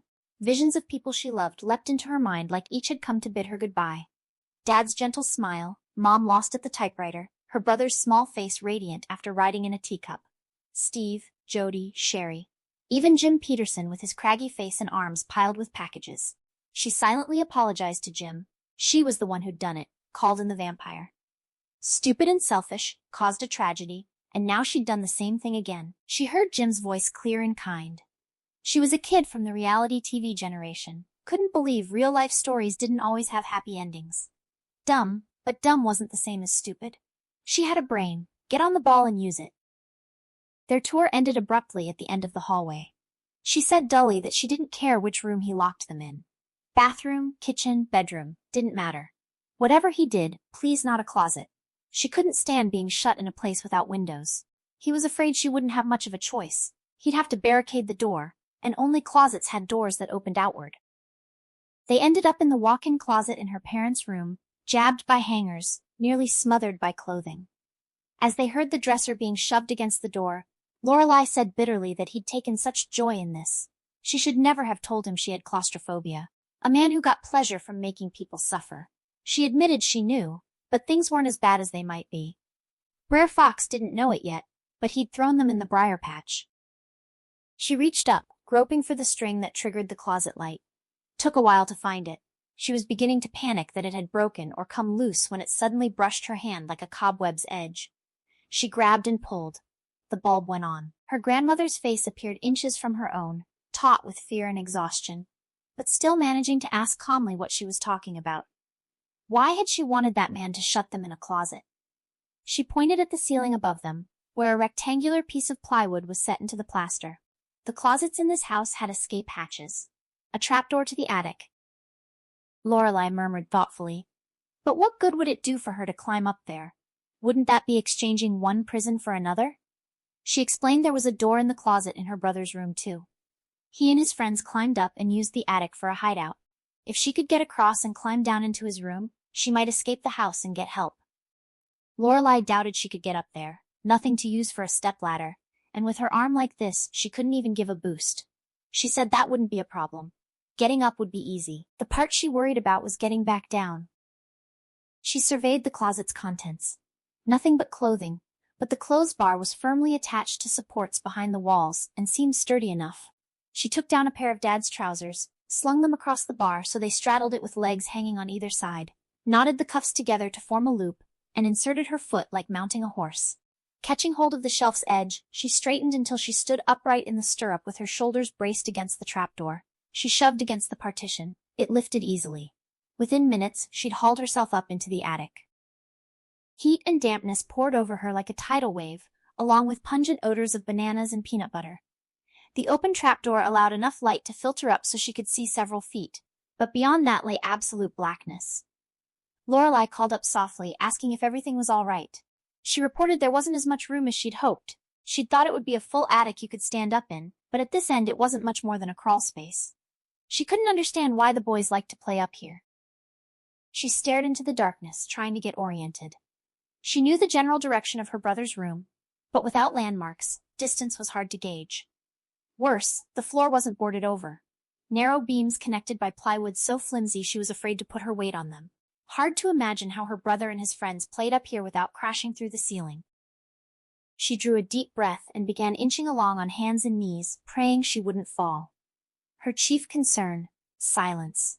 She visualized the rooms below, parents' bedroom, hallway, bathroom, Jason's room. Where would Vamp be now? Probably the living room, watching the window for headlights pulling into the driveway. The roof peaked at the center, allowing her to stand, but bending double made balance nearly impossible on the beams. She regretfully returned to hands and knees until she felt the ceiling brush her head at the same angle as above her parents' closet. Jason's room was the mirror image. His closet should be just ahead. She crawled on but couldn't find the door. She ran her hands across the plywood. No cracks, no handle. What she found was an open-faced peanut butter sandwich that stuck to her hand like glue, next to overripe bananas and a Ziploc bag that once held cookies. The boys' food stash gave her hope she wasn't far from the door. She fumbled around, earning only splinters. Then her knuckles bumped something metallic. She slid her hand across the cylindrical object. Her heart leapt as her thumb encountered a button. Her brother had left her a flashlight. She pressed the switch. The world jumped into place. The trapdoor she was searching for was diagonally across from her, just out of reach. A nail driven partway into it formed a handle. She gripped and pulled, the door swung upward. The closet below was illuminated by a faint yellow glow. Both closet and bedroom doors open, light from the hall diluting the darkness. Perched on the beam parallel to the opening, she let her legs dangle, lowered herself until partially supported by the clothes bar, then dropped the rest of the way. Her tennis shoes made her land softly, like a cat dropping from a tree onto grass. Emerging into her brother's room, her first choice would have been the window, but it was as small as hers. Even he couldn't squeeze through. No alternative but a door. Assuming Vamp had positioned himself by the front window, her only escape route was through the kitchen. She turned off the flashlight but gripped it tightly, crept to the doorway, and listened. No sounds from the living room. She thrust a tentative foot into the hall, paused, more nervous from the oppressive silence. She eased forward. A floorboard creaked. She almost jumped through the ceiling. Still no response. As if some special dispensation let her move through the house unnoticed. She crept down the hall and slipped into the kitchen. The overhead light was still on. On the floor lay the phone she'd dropped. The receiver was off the hook, beeping urgently like a small child torn from its mother. The sound seemed to echo through the house. Hard to imagine anyone ignoring it. She crossed to the back door and found it no longer locked. She didn't give herself time to absorb that fact. Freedom was so close, so intoxicating, it dulled her ability to reason. Lulled by her luck so far, she yanked open the door and stepped into the yard. The rain had stopped. Like most Florida storms, it had ended abruptly, leaving a calm, wet world filled with frogs cavorting in puddles and crickets sawing in the underbrush. A thin, bleached moon peeped through a hole in the clouds. She was halfway down the steps when the dog started barking. Her first reaction, what triggered him? Then she realized, he wasn't inside. The barking came from the yard to her left. An instant later, a pale blur streaked toward her, yipping in delight that she was no longer sealed away, but available for a game of tag. Which was just what it must have seemed when she started running. Even before she heard Vamp behind her, she was racing across the yard around the corner of the porch. No wonder she hadn't been detected creeping down the hall. No one had been there to hear her. Vamp hadn't been waiting in the living room. He'd been lying in wait in the yard. At the end of the drive, the Porsche's headlights beckoned. She'd neglected to turn them off, and they now blazed like twin beacons. She increased her speed, terribly conscious of pounding footsteps behind her. She knew the terrain, the location of every bush, tree, and pothole. She skirted the shrubs lining the driveway. By his curses, her pursuer collided with them. The dog still barked gleefully as he scampered behind her. Then a yelp, a thud, another burst of swearing. Vamp had stumbled over the dog, giving her a chance to increase the distance. She reached the car, hurled herself in, slammed the door, punched the lock button a split second before his hand struck the handle. She frantically checked the ignition. To her relief, the key was there. She gave it a savage twist, a guttural rumble of protest. She tried again. Silence. Even with her limited knowledge of cars, it was obvious. The lights had run down the battery. A pistol muzzle pressed to the window. Vamp shouted, his gentlemanly facade gone. Unlock the door and get out. Her father was the one he wanted, not her or her grandma. When his job was done, the rest of the family could go. He made it sound inevitable, as if her father's murder were a foregone conclusion. Staring into the face of death, she wondered if those strange eyes had ever held light, even as a newborn's. Jim had been right. Happy endings weren't mandatory. This wasn't a scripted TV show. Hardcore reality. She had been the creator of this true life drama, responsible for its ending. What she did next wasn't planned. It simply happened. Without shifting her gaze, she slid her right arm between the bucket seats and groped until her hand closed on her tennis racket handle. Then she switched off the headlights. The yard went black. The thin moon was shrouded again. With her left hand she picked up the flashlight, thumb on the switch. She said he won, she'd get out and open the door. If she'd had more time to think, she might not have done it. Raised by gentle parents, her only exposure to violence had been movies and TV.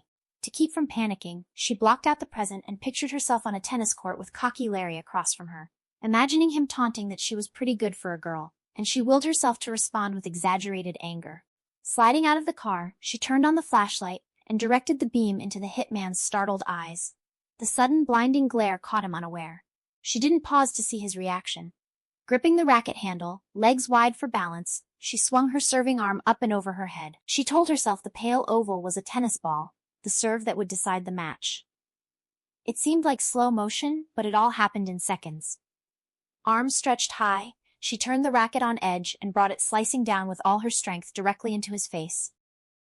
The blow landed so hard the racket flew out of her hand. The hitman staggered back to the ditch's edge, teetering like a circus performer on a high wire spotlighted by the cruel white beam. Then his eyes rolled back, his legs crumbled, and as she stood motionless, paralyzed with horror, he plunged backward over the embankment. The soul-chilling sound of the splash snapped her back into motion. She was at the ditch's edge in swift strides, staring down into what was now a fast-flowing river. The flashlight beam played across the surface. No sign of a man or a vampire. The hitman was gone, as though he'd never existed.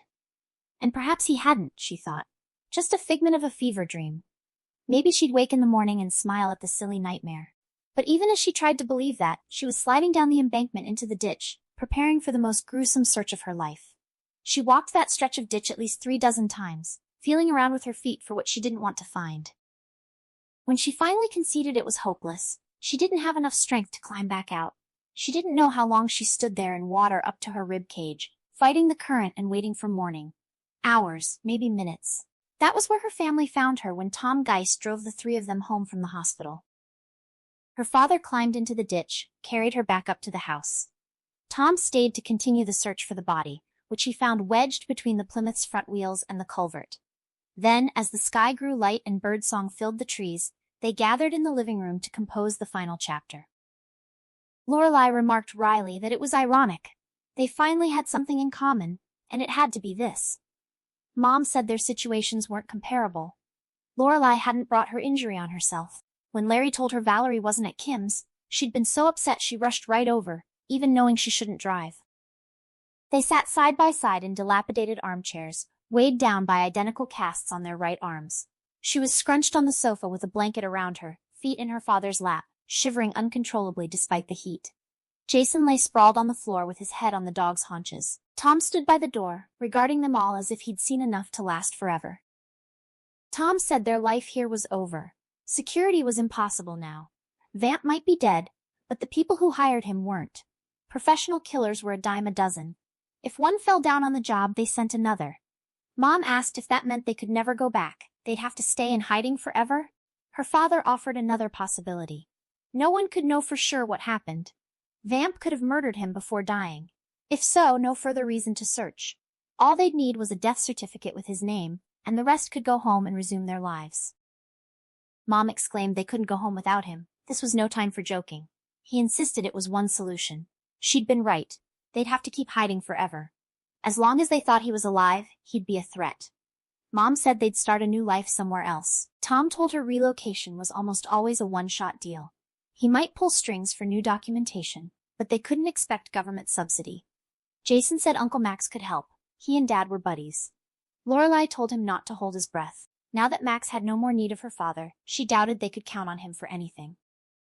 Dad admitted he hated to believe that, but maybe it was true. At any rate, Max had no access to government funding. They couldn't keep reaching back for props. If they were going to make a fresh start, it would be on their own. No one left to depend on except themselves. Mom added softly, and each other. He asked if that would be enough to build a new life. She thought the question was for Mom, but then saw he meant it for her too. Mom answered immediately, of course, but she stayed silent. Truth was, she wasn't too sure it would be enough. Still, what choice did they have? They'd burned their bridges. Nothing left but to move onward. He asked if she thought they could do it, his eyes hopeful, desperately wanting reassurance. Despite her reservations, she found herself nodding. But this time, she told him, she was choosing her own name. It was December when she first saw the boy at the mall. Of course, now she doesn't think of him as the boy anymore.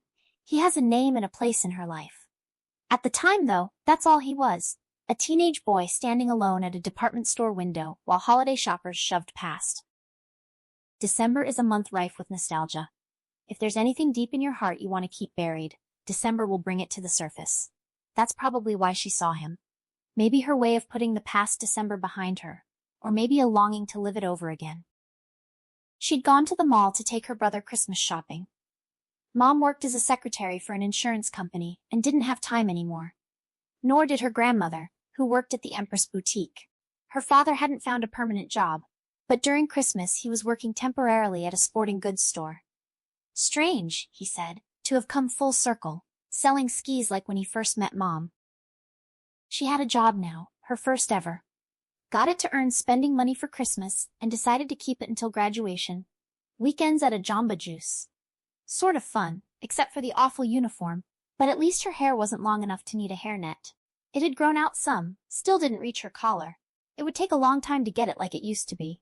She wondered if it was worth the effort. easier to take care of short. She'd been playing it cautious, keeping to herself, determined never again to get too close to anybody. Then she saw this boy, dark-haired and tall, wearing a white shirt with red stripes, and her breath went out in a painful gasp. He had his back turned. She moved until she stood next to him and saw he was looking at a crystal prism. She was usually wary about talking to strangers, but she couldn't stop herself. Without ever intending it, she heard herself say she'd had one of those once, and it really meant a lot to her. Actually, she still had it in a dresser drawer, one of the boxes they'd brought back from Norwood. He turned, surprised yet pleased. He said hi. He didn't think she'd know him. She had no idea who he was. He explained he'd been sitting across from her all semester in chemistry. Whenever she turned around, he tried to make eye contact, but she looked right through him like he was made of glass. She apologized. It hadn't been intentional.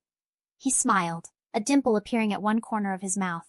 He wasn't as cute as Steve, and now that she saw him straight on, there was less resemblance than she'd thought. Still attractive, an open face with an easy grin, clear light eyes fringed with surprisingly long lashes. She said the prism was pretty. Was he considering it for his girlfriend? He said it was for his mom. Did she think that was something a mom might go for? What did you do with it anyway? Wear it on a chain? She explained you hung it in a window so the sun shone through. The prism fractured the light and threw out rainbows, supposed to be a symbol of new beginnings. He agreed that was a nice idea, but he wasn't looking at the prism. He'd been watching her in class, trying to figure out how to meet her. He figured she must be new this year, otherwise he'd know her. She told him they'd moved here in September, just before school started. He asked if she'd had a chance to get to know anyone yet. Not easy when you enter a school in your senior year, she admitted. Especially when you're not into sports or anything. He asked if she'd like to go out sometime, and he'd introduce her around, trying to sound casual, but his face had gone suddenly scarlet. There was something oddly endearing about his blushing. With the holidays coming up, there would be tons of parties. Her mind flew back to one party, one special boy who danced with her in the firelight, his breath tinged with chocolate, a strand of silver in his hair. She clung to that precious memory, letting herself savor it, experiencing once more the flavor of first love. Then she shoved it away, sent it spinning down into the vast cavern of might-have-beens. She told him that would be great. She loved Christmas parties. That evening, when she got home, she hung up her prism. The end. Thank you for spending this time with the story. What makes Don't Look Behind You linger isn't just the suspense, it's the feeling beneath it. Lois Duncan understood how frightening it can be to lose the life you thought was permanent. Long before psychological thrillers became common in young adult fiction, she was writing stories about fear that felt painfully real. Fear rooted in family, identity, and trust. Duncan wrote the novel during a period when her work was becoming more emotionally grounded and introspective. And that depth can still be felt in every chapter. Beneath the witness protection storyline is a quieter question about what happens when a person is forced to become someone else just to survive. She carried those themes through many of her unforgettable works, including I Know What You Did Last Summer and Killing Mr. Griffin, but Don't Look Behind You feels especially personal in hindsight, almost hauntingly so. The 1999 television adaptation, directed by David Winning and starring Patrick Duffy, Pam Dauber, and Tanja Reichert, stayed faithful to the novel's central premise, while softening some of its darker emotional edges. The film leaned more toward family survival and external danger, while the novel focused more deeply on isolation and identity. Even with television budget limitations, David Winning created a quiet atmosphere of tension that matched the story surprisingly well. One subtle detail many viewers appreciated was how ordinary everything looked in the film. The empty neighborhoods, unfamiliar homes, and muted lighting all reinforced the emotional loneliness at the heart of the story. It never felt glamorous to disappear. It felt tragic. And maybe that's why the story still resonates today. Because at its core, Don't Look Behind You isn't really about criminals or hiding. It's about the fear of losing yourself, and the strength it takes to keep going anyway. If this story stayed with you, the original novel is absolutely worth reading. Lois Duncan had a rare ability to make suspense feel deeply human. And if you'd like, feel free to share your own thoughts, interpretations, or memories of the book. Stories like this become even more meaningful when they're passed from one person to another. Until next time, keep the lights low, keep your imagination close, And never underestimate the stories that continue long after the ending fades.